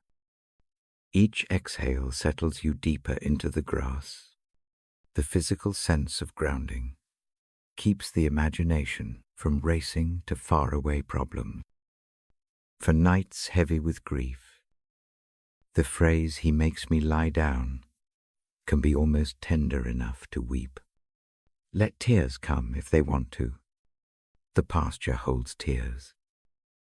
The water accepts them. Let them fall. They are part of being restored. They are not failure. They are an honest movement of the heart toward mending. I do not promise a total erasure of pain by dawn. The promise is that the soul can be tended, and that rest is permitted. The shepherd's presence is an assurance that you are not left to carry everything alone. When the shoulder relaxes even a fraction, the night becomes less severe.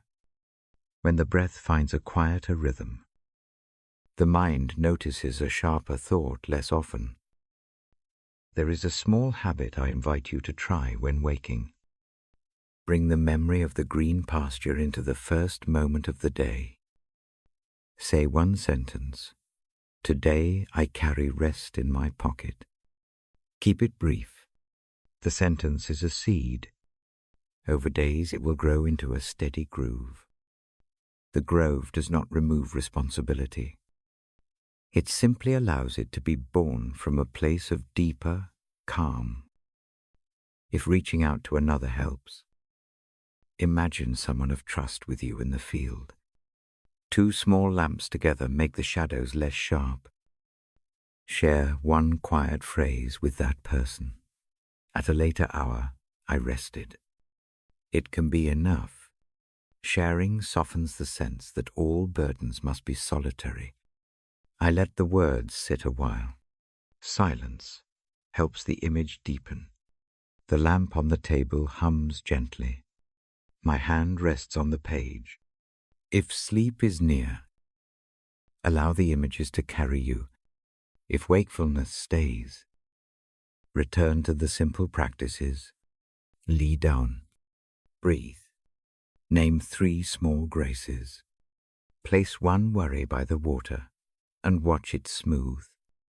I close this section with a single, calm invitation. Let the shepherd's hand steer the night's small choices. Accept the permission to lie down. Receive the water that calms. Trust that restoration is slow and honest. When you wake, carry a small trace of the pasture with you. Hold it lightly in the pocket of the day. I will pause here and wait with the page held open. The next passage will come when you are ready. For now, breathe in the field. Let the heart rest a little. Let the soul be tended. I lift the page gently. The lamp throws its soft circle. I breathe slow and steady. I read a line that promises a fresh morning inside the heart. If anyone is in Christ, there is a new creation. The old has gone. The new has come. I let that sentence rest between us. I do not rush to explain. I only gather images. I want the idea to settle like seed in quiet soil. Picture a small garden at dawn. The earth is cool. Dew sits like tiny glass beads on the leaves. A buried seed stirs. It does not know the whole journey. It only feels the pull to rise. That pull is gentle and strong at once. It is the work of newness. I imagine the seed lifting a thin green blade through soft, dark soil. It does not shout. It simply becomes. New creation is not loud. It is slow and real. It looks like a morning push of green. It looks like a small habit kept faithfully. It looks like a single day chosen again. The verse does not promise that everything will change at once. It promises that a different kind of life begins when one is held by this presence. The old ways do not always vanish immediately. They are loosened. The new way moves in like a steady guest. Making room. I invite you to imagine a room that has known heavy foot traffic for years. The carpet holds old stains. The chairs hold familiar dents. It is comfortable in a tired way. Now picture opening a window. A breeze passes through. It lifts dust that the eye had stopped seeing. The air tastes different for a moment. Perhaps nothing dramatic appears, yet the room breathes in a new rhythm. That small change hints at renewal. Opening a window is a modest act. It changes the feel of the whole space over time. This is the same with inner renewal. It begins with small openings, a thought that shifts, a forgiveness offered, a new habit like a short time of quiet each night. The verse gives permission for such beginnings. It says the old need not be the final definition. There is space for fresh growth. I ask you now to take a breath and hold a single small image in mind. See a narrow path leading out of a tired wood. On the path is a tiny sprout of light. It is not a spotlight. It is enough to show the next step. Lean toward that light. Let your body follow with one small movement. A heel tilt, a softened jaw, a brief surrendu. The new begins with a tiny motion. There is mercy here for failures that linger. Those failures are not erased like footprints in dry sand. They remain as marks with which the living must reckon. Yet the verse offers a different center. It says identity changes. The old stories about worth and failure do not define the whole future. Being in Christ. The life itself is remade from the inside. That remaking is tender. It is not a sudden rewrite. It is a continuing shaping, like a potter's hand rested on soft clay. I remember how a pot looks when it is first placed on the wheel. It may wobble at first. The wheel steadies. The hand is patient. The clay yields to a new form. Often the maker smooths imperfections later. The final vessel still bears the memory of the shaping. Newness keeps the memory, but it does not let it control the shape entirely. That is a kind of mercy. It allows for a present life that is not captive to past mistakes. If a worry tonight says the past defines you, try a small practice. Take a quiet minute.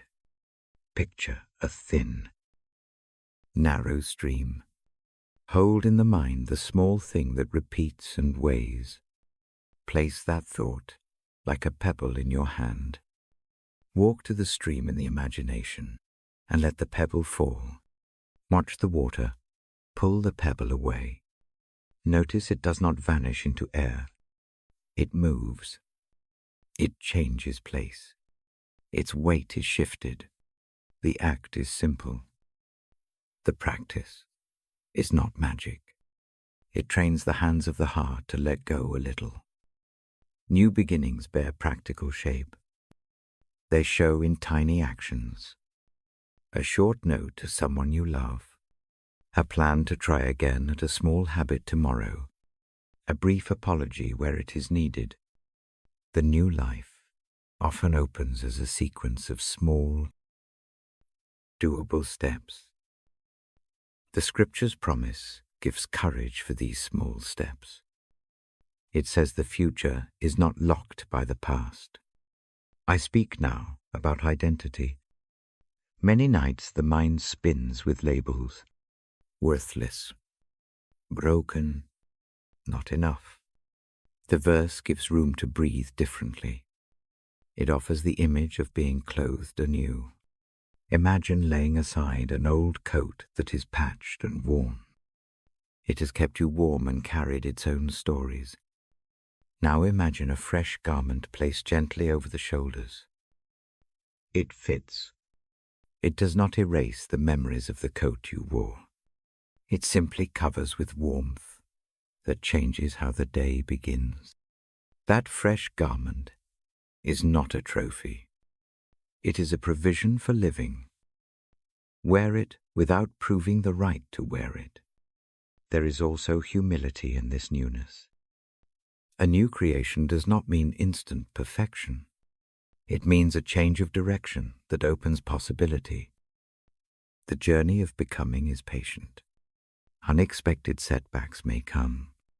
The path may wind. The reassurance is that the core is altered. Where the old self sought to justify or to hide, the new self leans toward honesty and small courage. That leaning changes the tempo of the night into softer patterns. I offer a simple ritual to practice before sleep. Place one hand over the heart. Breathe slowly. Think of one small thing you would like to be different tomorrow. Make the request short. Do not try to fix everything. Say it as a single phrase, such as, "Let me begin again with kindness." Breathe out. Visualize a small green sprout pushing through soil. Picture that sprout in the place of the old worry. Let the hand warm that image for a moment. Then set the hand down. The act is small, practical, repeatable. Over nights, the habit rewires gentle expectancies. The body learns to trust the possibility of change. Hope is not a promise of instant success. It is the quiet confidence that something new can grow. It is like watching the horizon get lighter before full sunrise. The light does not force the day to come faster. It only assures that dawn is working. Hold hope like that.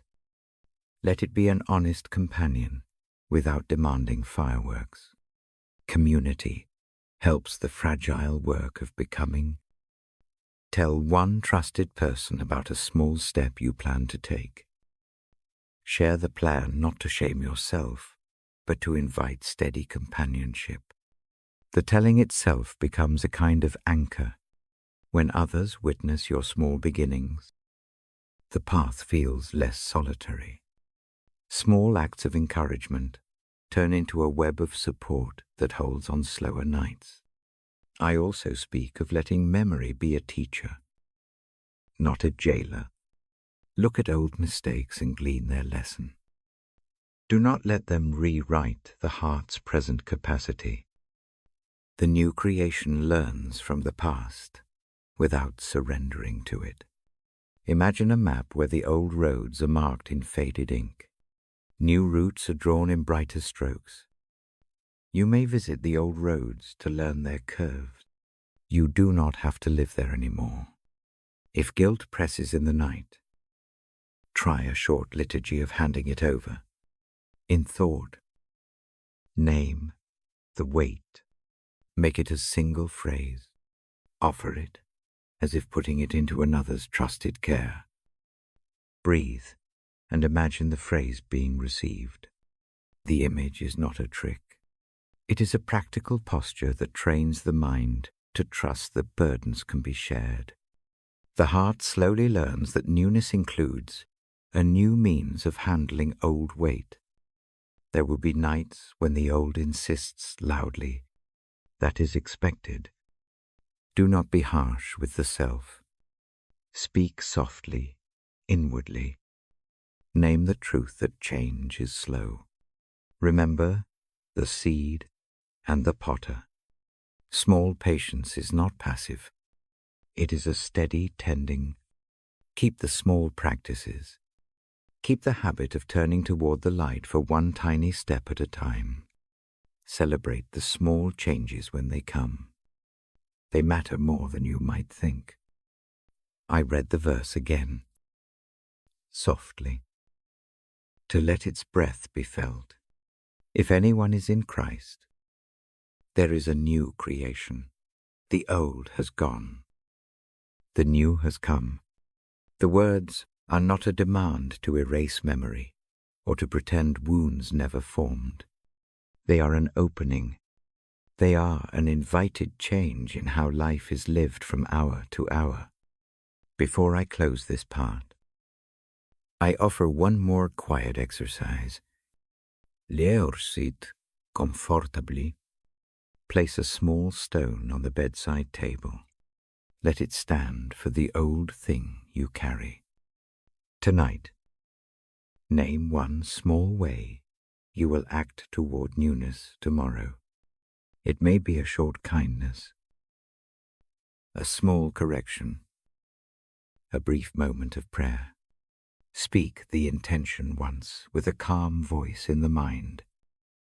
Then pick up the stone and set it down gently. Let the action be enough. Carry the image of the sprout with you like a tiny lamp. Let it remind you that becoming is slow and steady. When morning comes, look for one small evidence of growth. It might be a new thought that feels kinder. It might be a different choice at breakfast. Notice it and give thanks. Small notice is the soil in which larger change grows. I close the page and place my hand over it for a long breath. The lamp keeps its watch.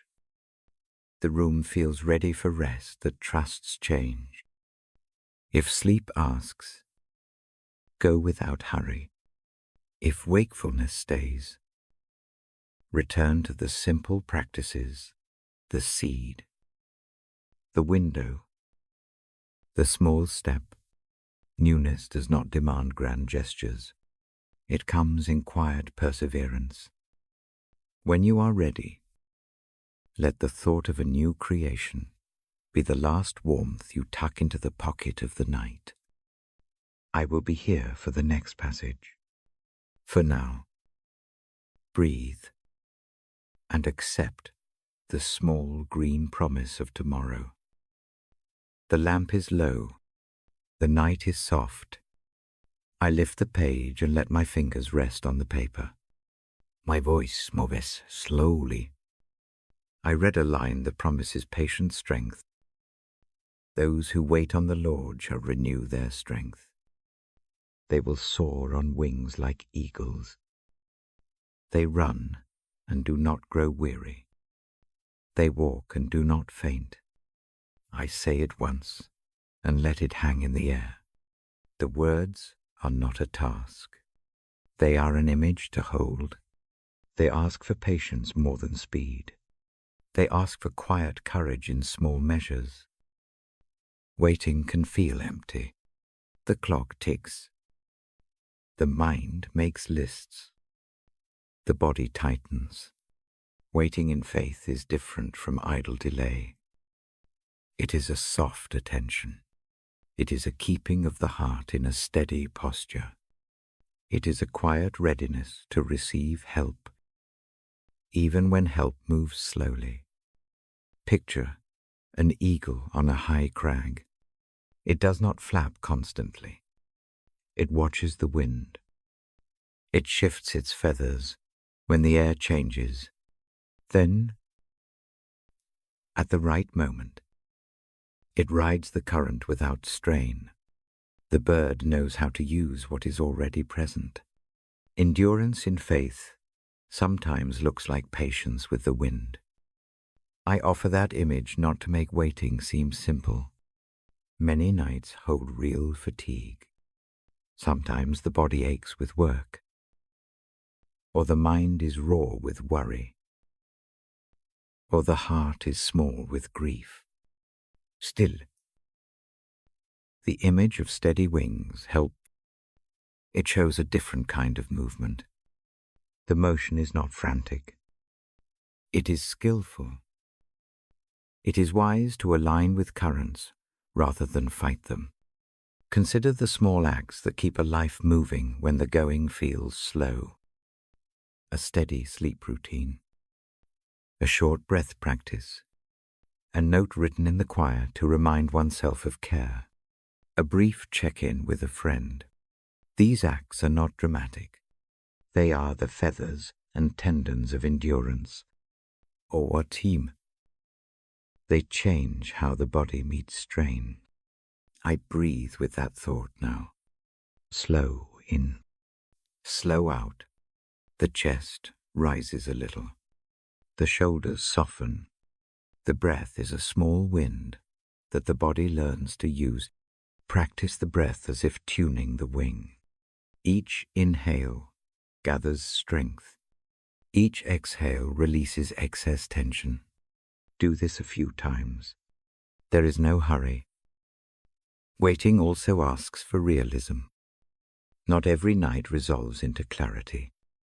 Some seasons are longer than we wish. The promise of renewed strength does not erase the tough days. It gives a different order. Strength is not always about performing well. Sometimes it is about continuing, step by slow step, with what little courage is left. I speak about courage gently. Courage need not be loud. It might be the choice to put one foot forward in the morning. It might be a single short prayer that says, "Help this day." It may be a small voice that tells the anxious mind, "Not everything depends on me tonight." The voice is not triumphal. It is patient and true. There is a practice I offer for nights when patience feels thin. Sit or lie comfortably. Place a hand lightly over the sternum. Feel the slow beat beneath. Breathe in for 4 counts. Hold for 2. Breathe out for 6. On the inhale, imagine gathering a thin strength into the hand. On the exhale, let the hand press that strength gently into the chest. Repeat 5 times. The movement is small. The effect is steadying. The nervous system senses safety in that simple ritual. We do not accept weakness as a failure. We name it honestly. Weariness is part of being human. The text of faith does not shame fatigue.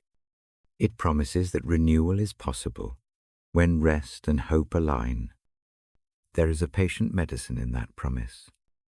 It lets a tired body be honest and let help come. Sometimes help arrives from the unexpected.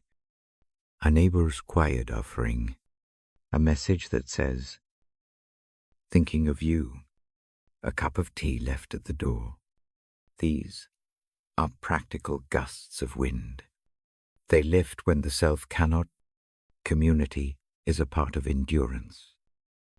It supplies the air currents the solitary wing sometimes needs.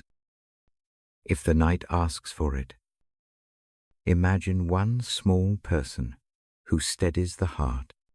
Picture them sitting near. Hands folded. Lamp low. Do not force a conversation. Let their presence be enough. Even remembered company can supply warmth. Memory is a kind of support in hours when reaching out feels difficult. Endurance also means pacing. The road of faith is not a sprint. It is more often a long, careful march. It includes rest stops. It permits days for repair. A season of relent helps prepare for movement ahead. I remind myself of this when impatience rises. Slow work can be the most faithful work. I recommend choosing small goals at night. Make one simple plan for the morning. not a list to exhaust the day. One steady thing. Perhaps a walk around the block. Perhaps a brief call to a friend. Perhaps making a warm drink and sitting in the window for 5 minutes. The single plan is like a waypoint. It gives the next step a place to go. Long endurance requires a kind view of mistakes. When the day is harder than planned, do not let it become proof that all is lost. Regard errors as stones on the way. Some trip the foot. Others become markers that teach. The new strength promised in faith does not erase errors. It uses them as teachers. This is a softer view of growth. I also speak of hope as a muscle. It grows with gentle use. Small practices strengthen it. Quid gratitude, even for tiny things, builds endurance. Notice a heat-muffled cup of tea on a cold night. Notice the way a streetlight glows through rain. Name it briefly. That naming is an exercise of hope. Overnight, the small practice becomes larger capacity. There are seasons when hope is almost invisible. Those seasons deserve tenderness. Do not demand optimism. Offer instead a compassionate steadiness. Acknowledge how the heart feels. Let the waiting be honest. Then hold the picture of renewal like a distant shore that does not need to be reached tonight. It is enough to know the shore exists. Another small habit helps when long weariness persists. Keep a short list of past small recoveries by the bed. 3 lines that recall a night when rest came. A time when strength returned after sorrow. A morning that surprised with calm. Read that list before sleep. Let memory supply evidence that renewal has happened before. The mind finds courage in memory that gently confirms resilience. Endurance in faith also invites slow trust. Trust is not an instant decision. It grows in repeated small returns. Each time, a person in the dark turns toward help and experiences a measure of ease. Trust deepens. Trust is therefore practical. It is built in small experiments. Try one small trust tonight. Perhaps a short prayer that says, I will wait here and watch for help. Then notice what changes. If anything, record the modest evidence. Repeat when possible. The idea of soaring like an eagle includes the need for rest on a high crag. The bird must perch. It must dry its wings.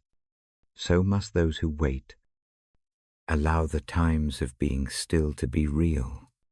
Do not dress them up as failure. They are part of the cycle of movement. Endurance gains power when rest is honest and permitted. I ask for quiet patience with the body. It may not respond quickly.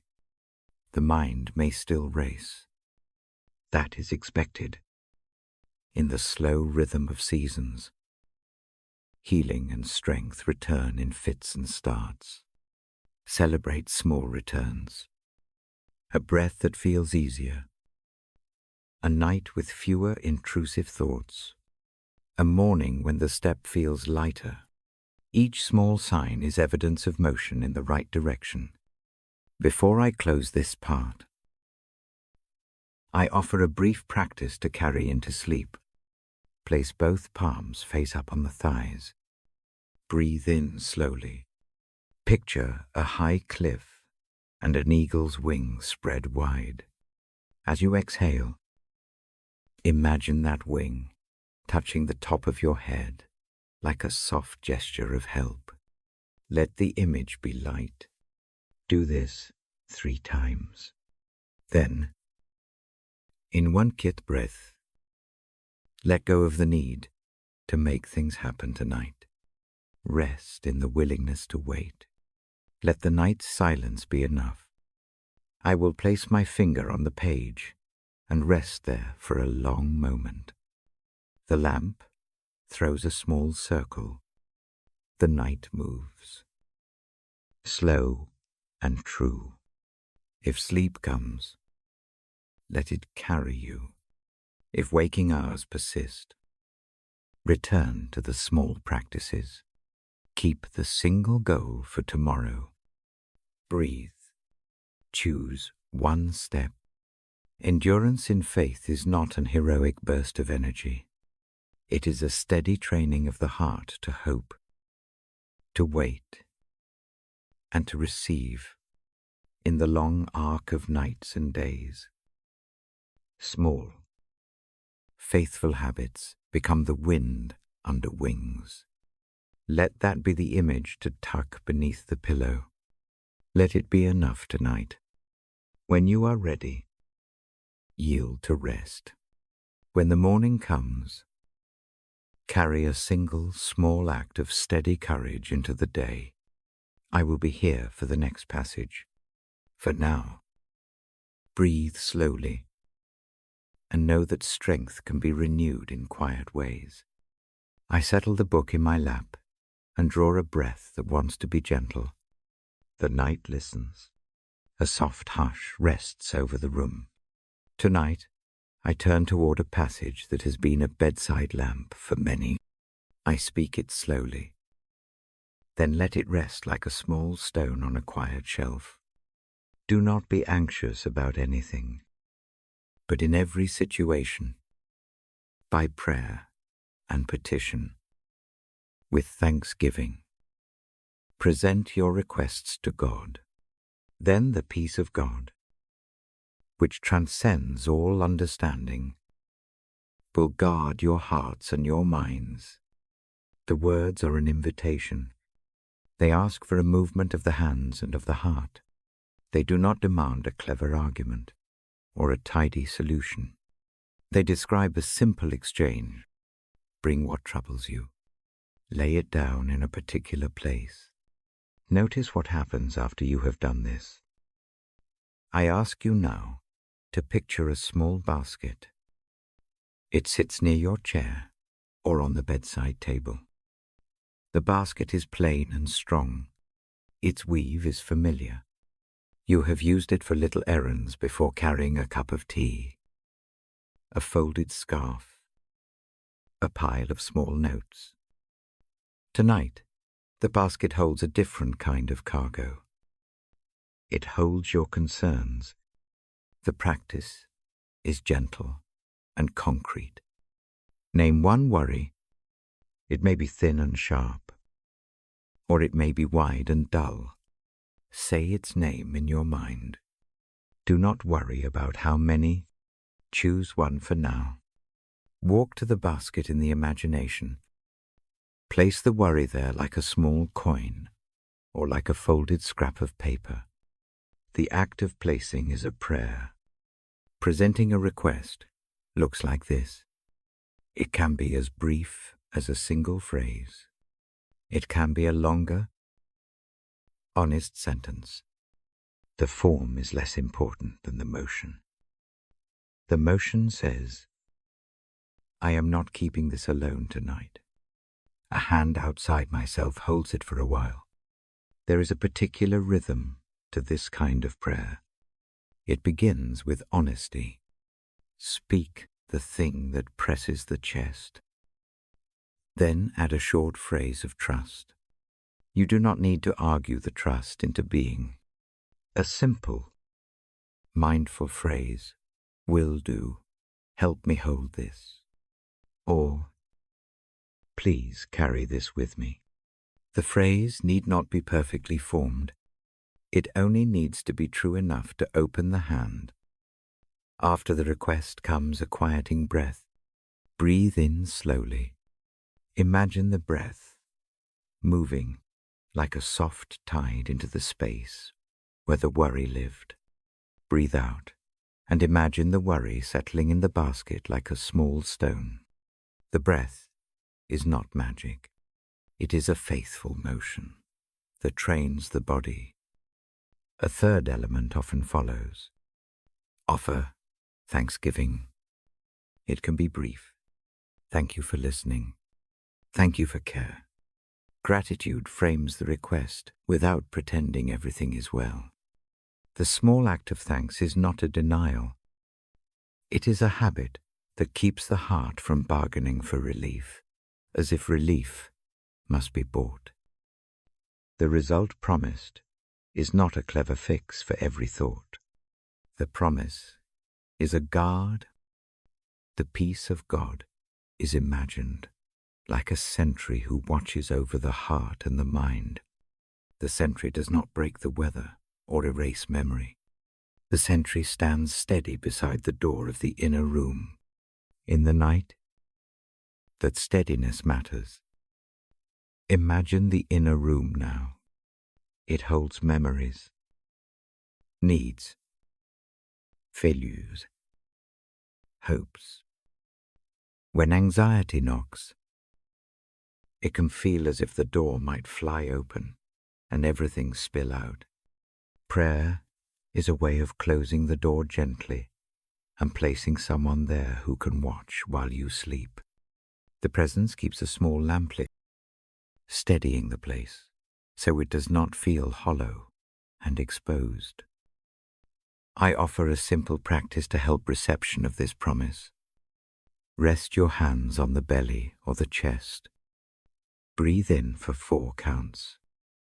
In that inhale, name one thing you carry. Let the thought be small. Breathe out for 6 counts and imagine placing that thought into a bright, steady hand that waits nearby. Say one short sentence, I lay this down. Take 3 cycles like this. The body notices the pattern. The nervous system learns that naming is not the same as hoarding. Prayer at night often feels private. It is. Yet the instruction to present requests carries the sense that we are not inventing company. We are accepting help already offered. The act of giving things away in prayer is not weakness. It is an honest redistribution of weight. When a stone is heavier than one pair of hands, add another hand. The giver is described as willing. A small resistance sometimes rises. The mind worries that presenting a care is a test of faith if help does not come. Was the act worthless? That anxiety is real. The text does not promise immediate solutions each time. It promises a presence that guards. Guarding is a steady, slow work. It may not look like dramatic change at dawn. It shows instead in a quieter night, in a shoulder that drops a fraction, in a mind that wakes fewer times to the same worry. I invite a soft image for those of you who carry restless thoughts. Picture a watchman at the gate. He knows many names. He is used to the clink of midnight thoughts. He does not find them surprising. He organizes them. He puts the most urgent ones closer to the lantern. He keeps the rest in a basket where they can be seen, not where they will jab and wake the sleeper. The watchman is kind. He is patient. He is effective in the small ways that matter. Prayer also has a listening side. Presenting requests is not all telling. In the quiet that follows the placing, listen. The listening may be a sense of relief. It may be a soft memory of a previous kindness. It may be a small insight that appears not from argument, but from the calm you have allowed. The silence after the request is important. Do not hurry to fill it. Let it rest. Another gentle habit is to keep one short phrase to return to in the night. Let it be a simple anchor. Something like, You hold this. Or, help me breathe. Say the phrase once with feeling when the mind stirs. The repetition is not a law. It is a soft bell that calls the heart back to the watchman at the gate. Prayer at bedside sometimes includes actions we can easily do. Place a hand on the chest where the heart feels tight. Breathe slowly. Imagine that hand is not only yours, but also an opened hand receiving the worry. Leave the hand there for a few breaths. The physical contact makes the prayer an embodied practice. The body participates in the handing over. Many people have discovered that the simple gesture of placing a worry somewhere outside the mind lessens its power overnight. If the worry is about another person, pray for them by name. Offer the concern, and then add a short phrase of blessing for them. May they find safety. May they know help. Bearing someone else's name in prayer does not mean excusing harm. It means allowing a different kind of care to surround the situation. Often the act of naming softens a rigid edge inside the one who prays. There is also a communal shape to this gentle work. If you remember someone who often rises in night thoughts, consider sharing a prayer with them. Even in a short message the next day, the act of naming the person publicly can remind the mind that cares are shared. Shared weight is lighter in small, ordinary ways. I keep my voice low now and suggest another practice for late hours. Take a small piece of paper, write one worry and fold it. If writing is not helpful, simply think the worry and picture it as a small pebble. Place the pebble or the folded paper into the imaginary basket. Close the lid. Say, with a steady inward breath, I present this now. Open your hands and rest. The ritual is short. Repetition builds trust. Sometimes the peace that follows prayer comes like a thin veil of rest. It does not silence every thought. It changes their edge. It moves them from being urgent alarms to something softer that can wait. Notice these small shifts. They are evidence that the guard of peace is making its rounds. If the mind clings to the need for immediate proof, choose one small thing to test the peace by morning. A single action, perhaps a brief step toward a problem, perhaps a word of kindness sent. Do not expect the entire situation to resolve. Expect to have one less load on the list. Tiny progress counts. I close this section with a short guided breath and a gentle charge. Breathe into 4. Hold for 2. Breathe out to 6. On the inhale, imagine lifting a single worry. On the exhale, imagine placing it into the waiting basket. Offer one sentence of thanks. Rest the hands on the knees or the chest. Feel the body soften. When you are ready, let sleep carry the rest. If wakefulness returns, repeat the small practice. Present the worn thought. Breathe and hand it over again. Trust that the guard is steady. Trust that the act of presenting is itself an act of courage. I set the page gently and keep my hands quiet. The night listens. The basket sits ready. The watchman holds his place. When you wake, notice one small easing. We will move forward from there. Next, we will listen to how gratitude and simple prayers shape the morning light. For now, breathe. Place one worry and rest. The lamp keeps its circle. The page rests in my hands. I slow my voice a little more now. I read a line that asks for a change of habit as gentleness. Clothe yourselves with compassion, kindness, humility, meekness, and patience. Above all these, put on love, which binds everything together in perfect harmony. I let the words hang between us. They feel like fabric. They ask for a deliberate motion. They ask to be worn. Compassion is not a sudden thing. It is a habit. It arrives in small decisions. It is the choice to notice another's small pain and not to hurry past. It is the choice to lower the voice when someone trembles.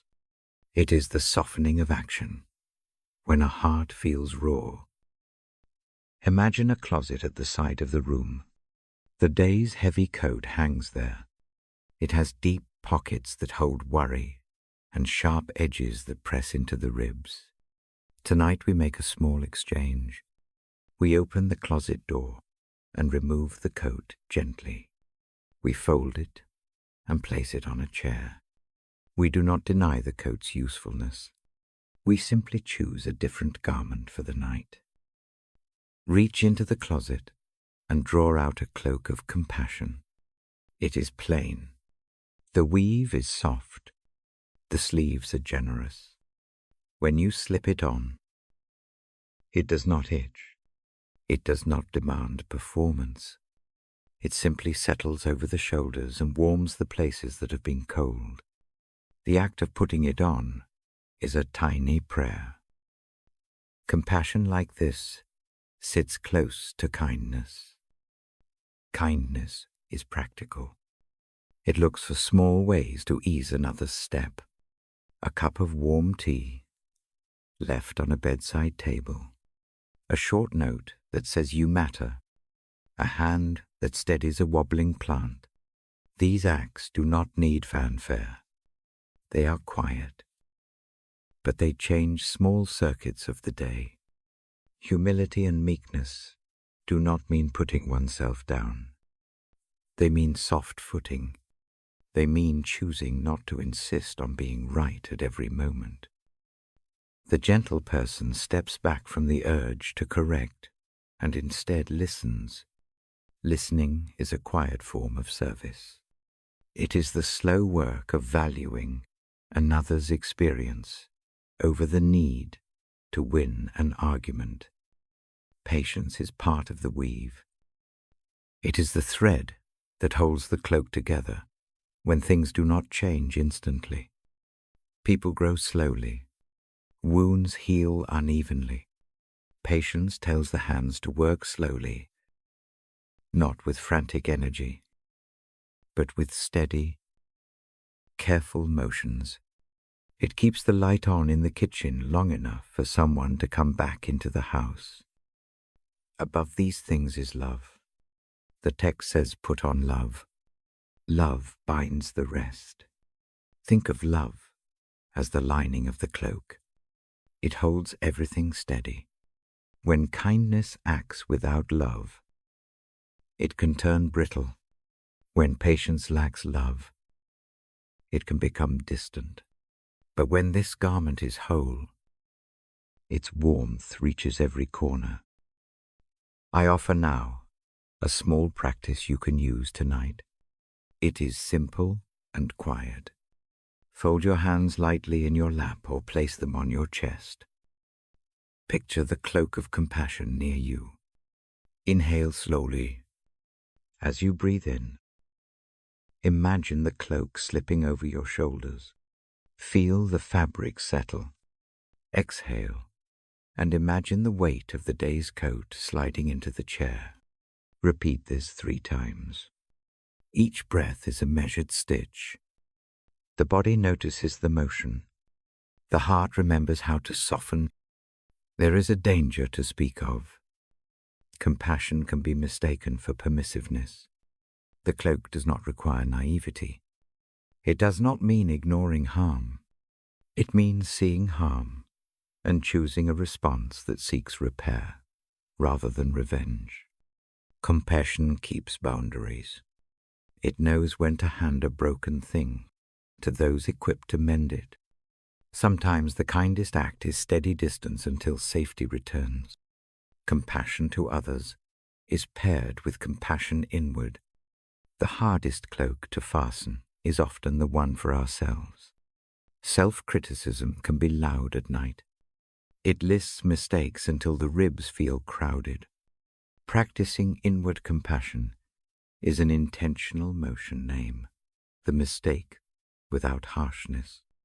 Place the memory on the bedside table. Speak a brief sentence of acceptance, such as I am learning. Breathe and put the cloak over yourself.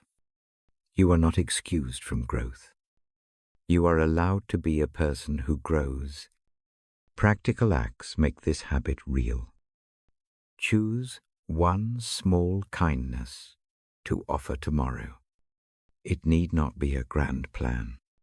Perhaps a short text to one person that says, "I am thinking of you." Perhaps setting a cup of water beside someone's pillow. Perhaps pausing before responding to an email that feels sharp. Consider one small boundary to protect your own peace. Compassion does not mean emptying your reserves. It asks for wise giving. There is a rhythm to practicing these virtues. Morning is a time to put the cloak on with intention. Night is a time to take stock and place heavy things down. At bedtime, list aloud softly in the mind 3 small ways you were kind, or 3 moments you chose patience. If the mind resists, begin with 1. Repetition builds a habit. Over days, the motion becomes easier. The hand moves toward kindness as naturally as reaching for a lamp. Compassion also changes the way we pray. When I bring concerns to God, I can hold others in that prayer. Instead of only seeking help for a problem, place a name of someone who struggles into the hands of prayer. Ask quietly for the grace to show gentle presence. The act of praying for another shapes the heart toward tenderness. It is a small spiritual practice that reorders inner posture. Listening without fixing is another gentle discipline.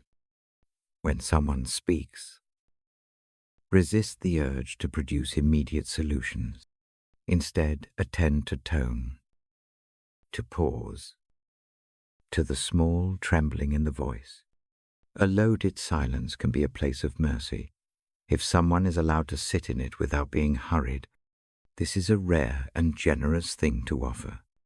It costs little, yet mends a great deal.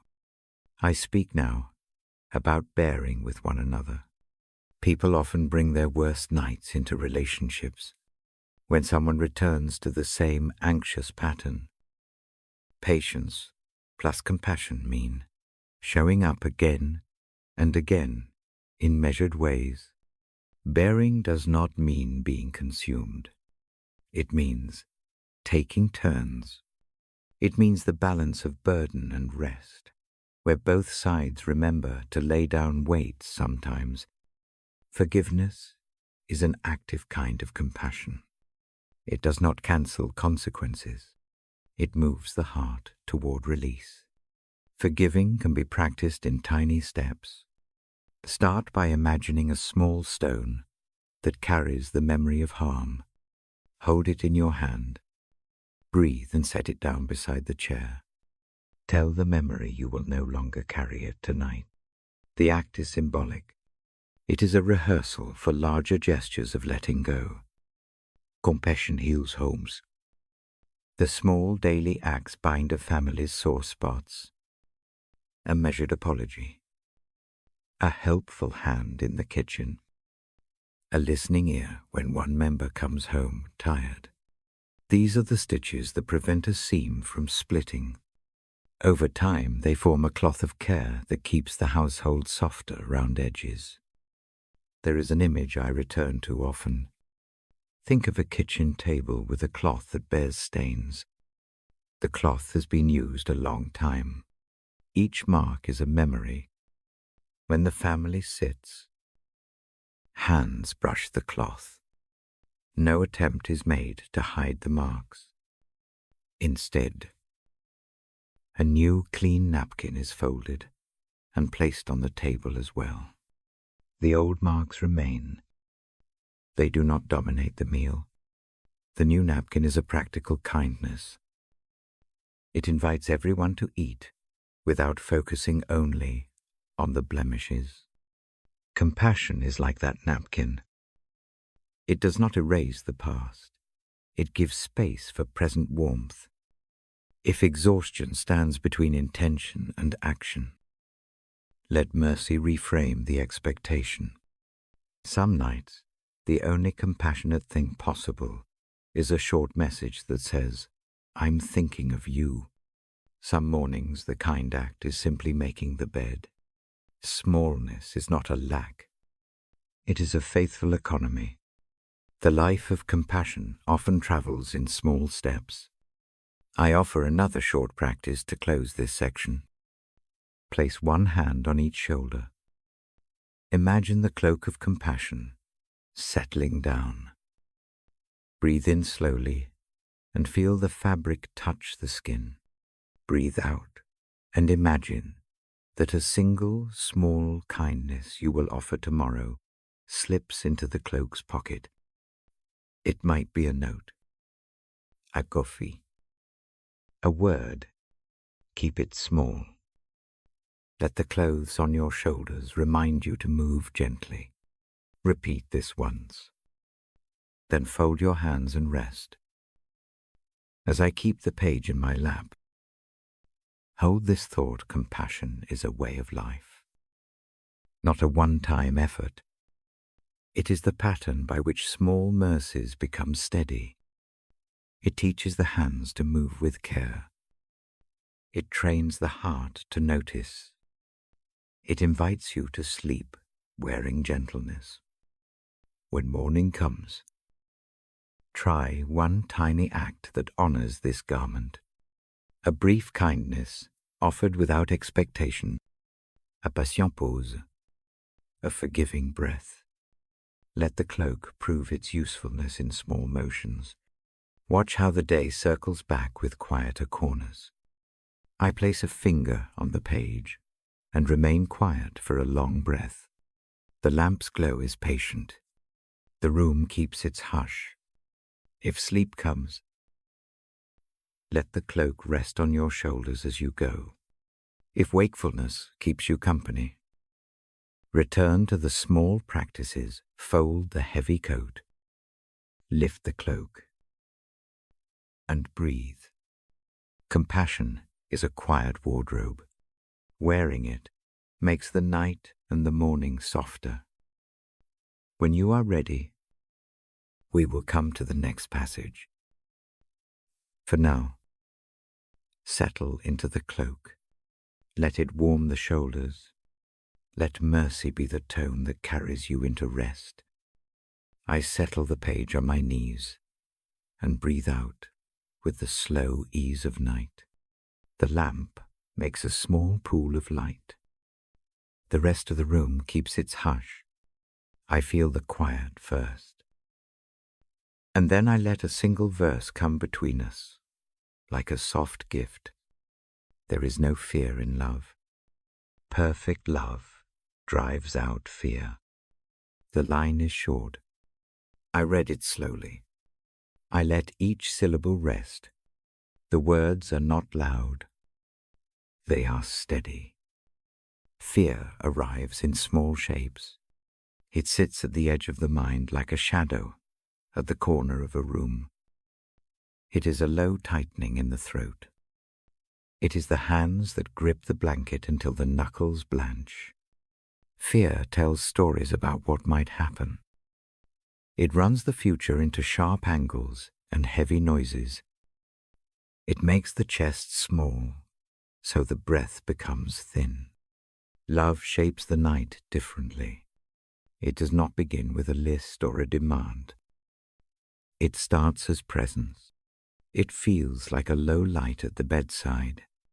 It is not an explosion. It is a steady warmth that reaches the place where fear tightens. It is not a moral scorekeeper. It simply keeps the heart from being alone with its worst imaginings. I do not promise magic. I do not promise immediate absence of every anxious thought.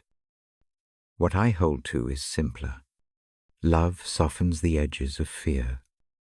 It loosens the grip of the thoughts that pry the chest open. It makes room for the breath to find a longer path. The verse says perfect love drives out fear. I offer that as a bedside fact. It is gentle and practical. Begin with a small habit. Lay a hand softly on the center of the chest.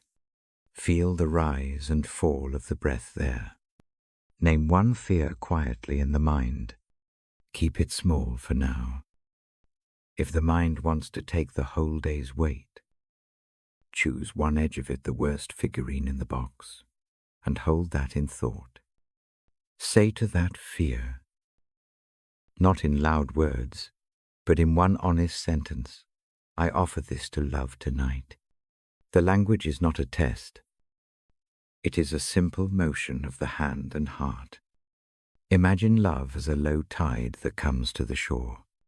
It does not drown the sea of worries in a sweep. It moves in gently and covers the sharp stones the way water smooths them. The tide is steady. It does not hurry. In your mind, see the tide come up once. Watch it wash over one small stone, the fear you named, and then move back, leaving the stone less jagged than before.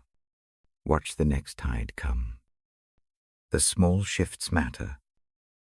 There is a practical image I like to use.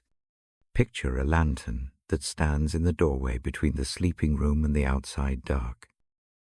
The lantern's flame is steady, not large. When fear steps close, place it near the lantern. The light does not erase everything outside, but it makes the step safer. It lets you see the shape of the fear without being swallowed by it. Keep that lantern near the bed.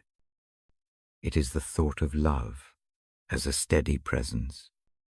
Sometimes fear is about other people's judgment or about failing at what matters. Other times it is about loss, or a body that hurts, or a future that feels uncertain. Love does not flinch from any of these. It meets them. It does not remove consequences.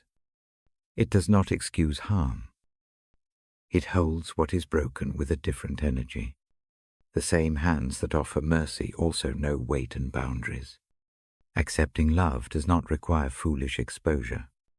It means being held while learning where to make safe choices. A short, quiet practice can change the nervous system overnight. Lie back. Let the body be heavy where it meets the mattress. Breathe in slowly to 4 counts. Hold for 2. Breathe out to 6. On the next inhale, think of the single phrase, love is near. On the exhale, think fear. Rest. Repeat this 5 times. Do not hurry. Let each breath be a small stitch of reassurance. If words are too much, use a small object. Keep a smooth stone or a small cloth at the bedside. When a fearful thought rises, pick up the stone or the cloth. Feel its texture. Name the fear in the mind. Place the object on the table and say one short sentence to the night. I set this down for now. The hands learn to separate the thought from the body. That separation loosens the intensity. There is also mercy in returning fear into the story of love. Many nights, the inner critic is loud. It lists mistakes and rehearses guilt. The love I invite tonight does not deny mistakes. It transforms how mistakes are held. Imagine a small basket. Into it, you place the list the critic reads. Then imagine someone you trust, imagined, remembered, or known taking the basket and sitting with it for a while. You do not have to carry everything yourself. The act of placing is itself a prayer. Memory helps us here. Think of one moment when someone showed you a small act of acceptance. Perhaps a neighbor left a cup of tea. Perhaps a friend answered a late message with kindness. Hold that memory for a moment. Let it be a proof that gentleness exists in the world. Love is not only a theological idea. It is a pattern visible in small acts. Let those acts serve as evidence tonight that love can reach you. Community matters for holding fear. When 2 or 3 gather, quiet presence multiplies. If there is someone safe to call or message, a brief note can carry great weight. I am struggling tonight. Your presence, even in a short reply, steadies the hands. If reaching out is too hard, consider a recorded voice of calm. A hymn soft enough to breathe with. A short passage read aloud into the phone and saved for nights that feel long. These small things form a lattice around anxious hours. There is a delicate balance between receiving love and staying safe. The love that casts out fear is not permission to remain in harmful patterns. Loving boundaries are a part of the cure. You can accept warmth from someone and still set limits. The language of love and the language of safety travel together. Say yes to tenderness where it is genuine. Say no to exposure where it risks harm. Both are acts of care. Forgiveness and self-compassion are part of love's work. If the heart turns harsh towards the self, practice a soft phrase, I am learning to rest in love. It is not a way to excuse wrongs. It is a way to allow repair to begin without constant self-punishment. The practice of self-compassion takes small motions, a breath, a hand on the heart, an honest acknowledgement. Over nights, this habit loosens fear's claim. A short bedtime ritual can help anchor this. Before sleep, imagine a small porch light. Sit with the hands folded. Tell yourself one gentle truth that you will hold through the night. Keep it brief. Something like, I am held, or love keeps watch. Say it once, softly. Let the repetition be a kind of small promise. Then let the breath carry you. If intrusive images return, do not fight them with equal sharpness. Instead, let them pass like clouds. Imagine each thought as a leaf floating on a slow river. Watch the leaf move past without diving in after it. The river is wide enough to carry many leaves. You need not gather them all. Love gives you the space to watch without being swept away. There are practical steps for mornings. 2. When the first light comes, keep to one small, steady action that reminds you of love's presence. It can be placing a mug of warm drink in your hands, reading one gentle line aloud, or stepping outside to feel the air. Carry one small proof of tenderness into the day. Little proofs become a ledger of mercy that corrects the harsher accounts. Fear writes. Remember the verse again. Slowly, like a lullaby. There is no fear in love. Perfect love drives out fear. Read it once to yourself. Let the words sit. Do not make them a puzzle. Let them be a slow and faithful fact. Love acts at night by steady presence, not by dramatic insistence. It guards the heart with the quiet work of care. If sleep comes now, let it be welcome. If you remain awake, return to the small practices. Breathe. Place one fear into the imagined basket. Light the small lamp in the doorway. Let the tide of love smooth the stone on the shore. Each small act is a proof that the line is true in practice as well as in promise. I close this part with a simple sending. Lay a hand on your chest. Breathe in the thought love is near. Breathe out fear rests. Let the rhythm slow. Let the room be kind. Hold this small assurance like a soft shawl across the shoulders. Sleep with the thought that love watches. Wake with the memory that you are seen. I keep the page in my lap and wait a long, gentle breath. The next passage will come when you are ready. For now, let love be the quiet light you carry into the night. The lamp keeps its circle. The page rests on my palm. I breathe once and listen to the hush. I speak softly. I let a single verse settle between us. You make known to me the path of life. In your presence there is fullness of joy. At your right hand are pleasures for evermore. I read it slowly. I let the words echo like a small bell. They do not demand explanation. They offer a place to rest. Joy here is gentle. It is not a shout. It is a gentle widening inside the chest. It looks like a small opening in the clouds. It is the felt light when a hand touches the shoulder. It often arrives in the present moment, not as a reward for future performance. I invite a breath with that thought. Breathe in for 3. Hold 1. Breathe out for 5.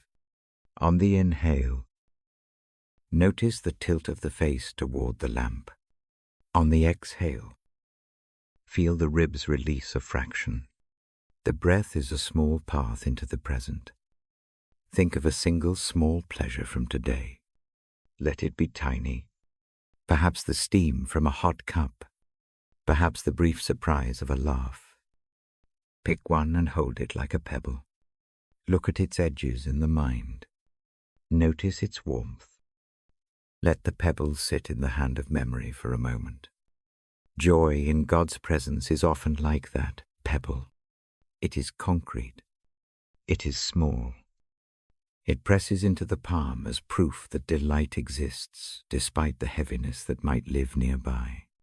The presence that brings joy does not demand that sorrow leave. It simply makes room for both feelings to be real at once. I ask us to notice senses now. Slowly, aware, name 3 small things you can smell in the room. Name 2 things you can hear. Name 1 thing you can feel against the skin. Keep each naming brief. Let the simple noticing be an offering. The act itself trains the mind to rest in small delights. Joy hides in the ordinary. A warm sock on a cold night. The soft weight of a blanket. A familiar voice on the phone. The shape of a pet curled against the feet. These pleasures are not loud. They steady the heart. They make the evening gentler. There is a practice I offer for tonight's sleep. Lie or sit comfortably. Place a hand where the heart rests. Breathe 3 slow cycles. With each inhale, gather a small image of joy. With each exhale, let gratitude brighten that image for a moment. Keep the images simple. Think of a single spoonful of honey. Think of a small patch of sunlight. Let the heart hold the warmth for a breath. Joy in presence often arrives as appreciation. Appreciation is not a command to feel happy. It is a small act of attention. It names good things without pretending pain is absent. It is the mind's way of keeping a lamp lit for the soul. If worry comes, do not push it away harshly. Invite the worry to sit beside the little joy. Picture both on a low table. Notice how the light from the joy changes the shape of the worry. The fear looks less sharp when it shares space with the bright thing. This is not denial. It is a reordering of attention. I speak now about delight. Delight is a childlike surprise. It is the small gasp when a familiar thing becomes new again. The same cup of tea tastes different when the mind is still. A routine walk can become a small liturgy when attention is soft. Practice is needed. The heart learns to find delight by returning to small sights. A short ritual will help this habit grow. Before sleep, name 5 small things that brought some ease during the day. Keep the list short and precise. Do not argue with the mind about why these things are small. Let the exercise be gentle. Repeat the list once in the quiet, then breathe and lay the list down like a soft cloth. There is also joy in simple trust. Trust loosens the grip of constant striving. It allows the body to stop rehearsing tomorrow's battles for a moment. Imagine a hand that holds a lantern in front of you as you walk a familiar hallway. The lantern does not light every room. It simply shows a safe step. That safe step brings a small pleasure. That pleasure, when received, grows into steadier calm. I recall a moment from a past evening. Rain traced slow lines down a window. A small song played low on a radio. The world outside blurred into watercolor. In that hush, a peace I did not earn slid into the bones. The memory is small and true. Keep one memory like that tonight. Let it be a lantern to carry forward. Joy in the presence of God often shows as companionship. The presence is like a friend who notices small things with delight. The friend points to the beauty of a plain leaf. They do not demand explanation. They simply delight. This kind of attention trains the heart to receive delight in modest doses. If the night holds grief, let joy be a companion rather than an eraser. Place grief on a small chair. Allow a small pleasure to sit nearby. Let each breathe without expecting the other to vanish.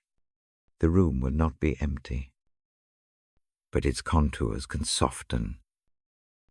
Practically, keep a small jar or a note beside the bed.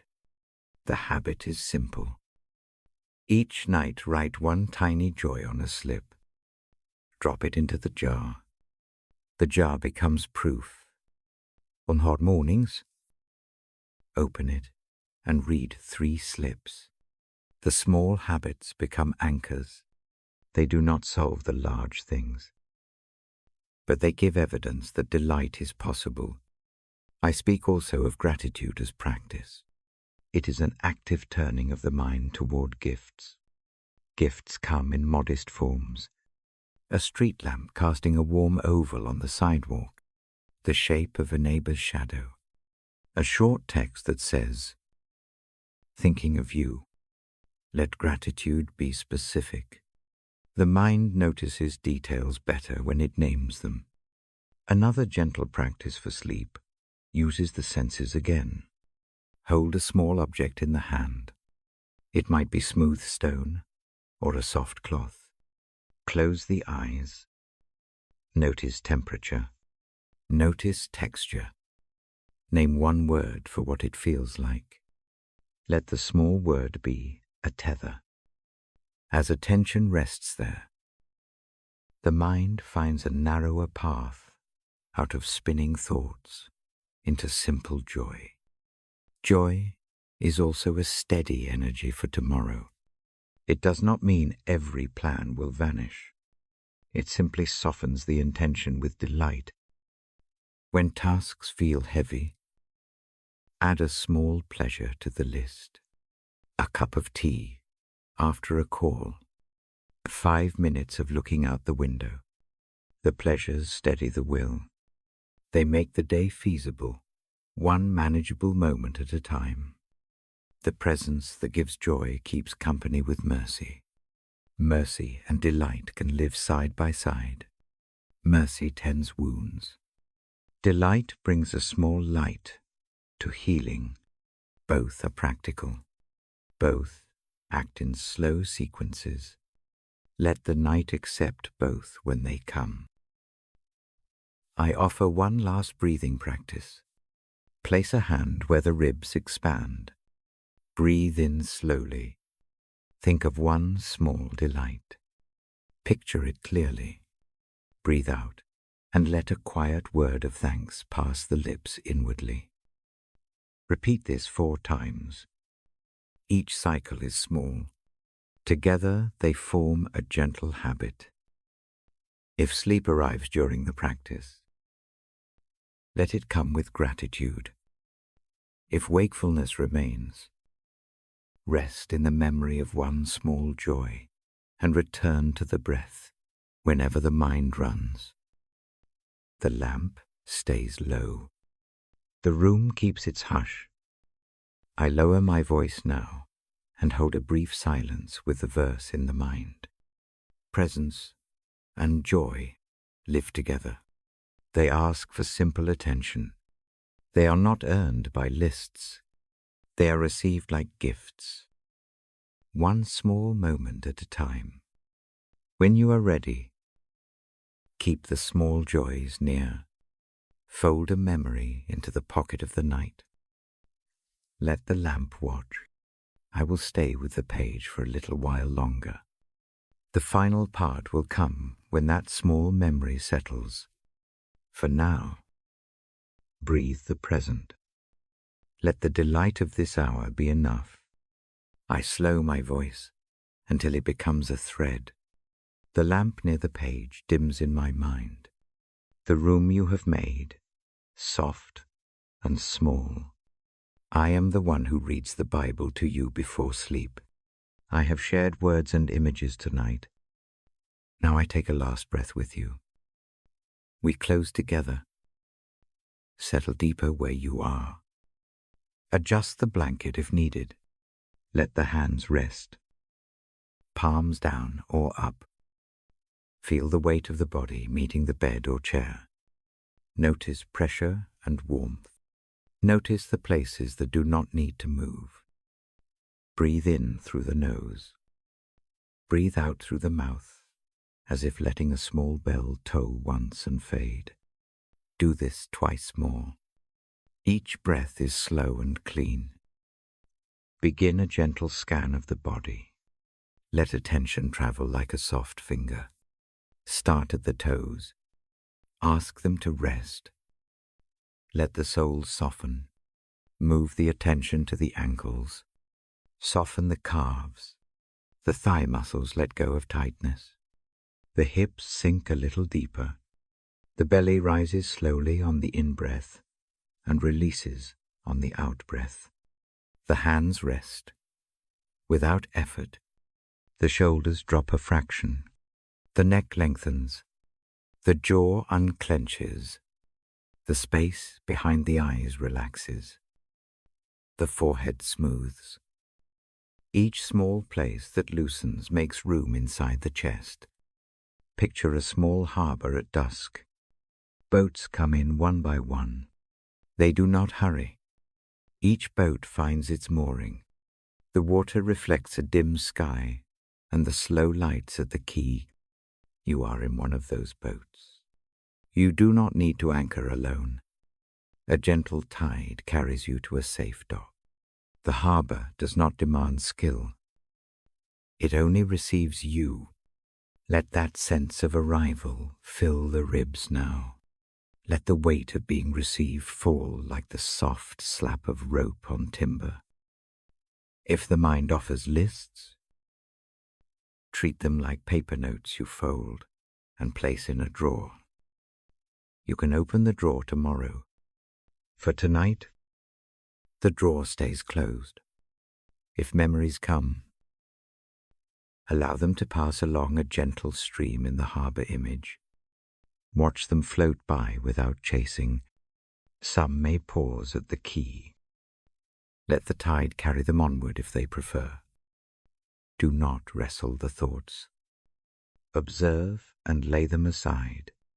Breathe with the hands on the chest. Feel the steady, modest rise and fall beneath the palm. Each breath is a small proof of presence. The heart is not solitary. The breath connects body and mind. As you breathe in, invite a quiet phrase that needs no great argument. Something like, "You are held, let the thought be soft." On the out-breath, release a worry with the image of a small stone slipping from the fingers into the harbor water.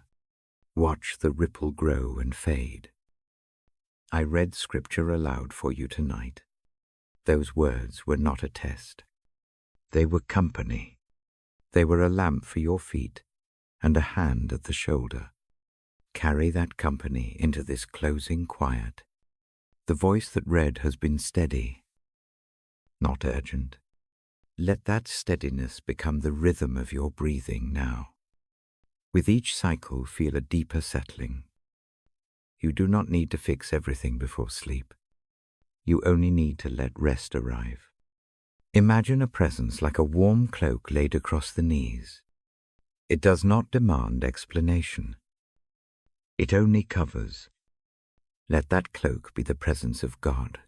You have been invited to trust. Picture the fabric as gentle and weightless.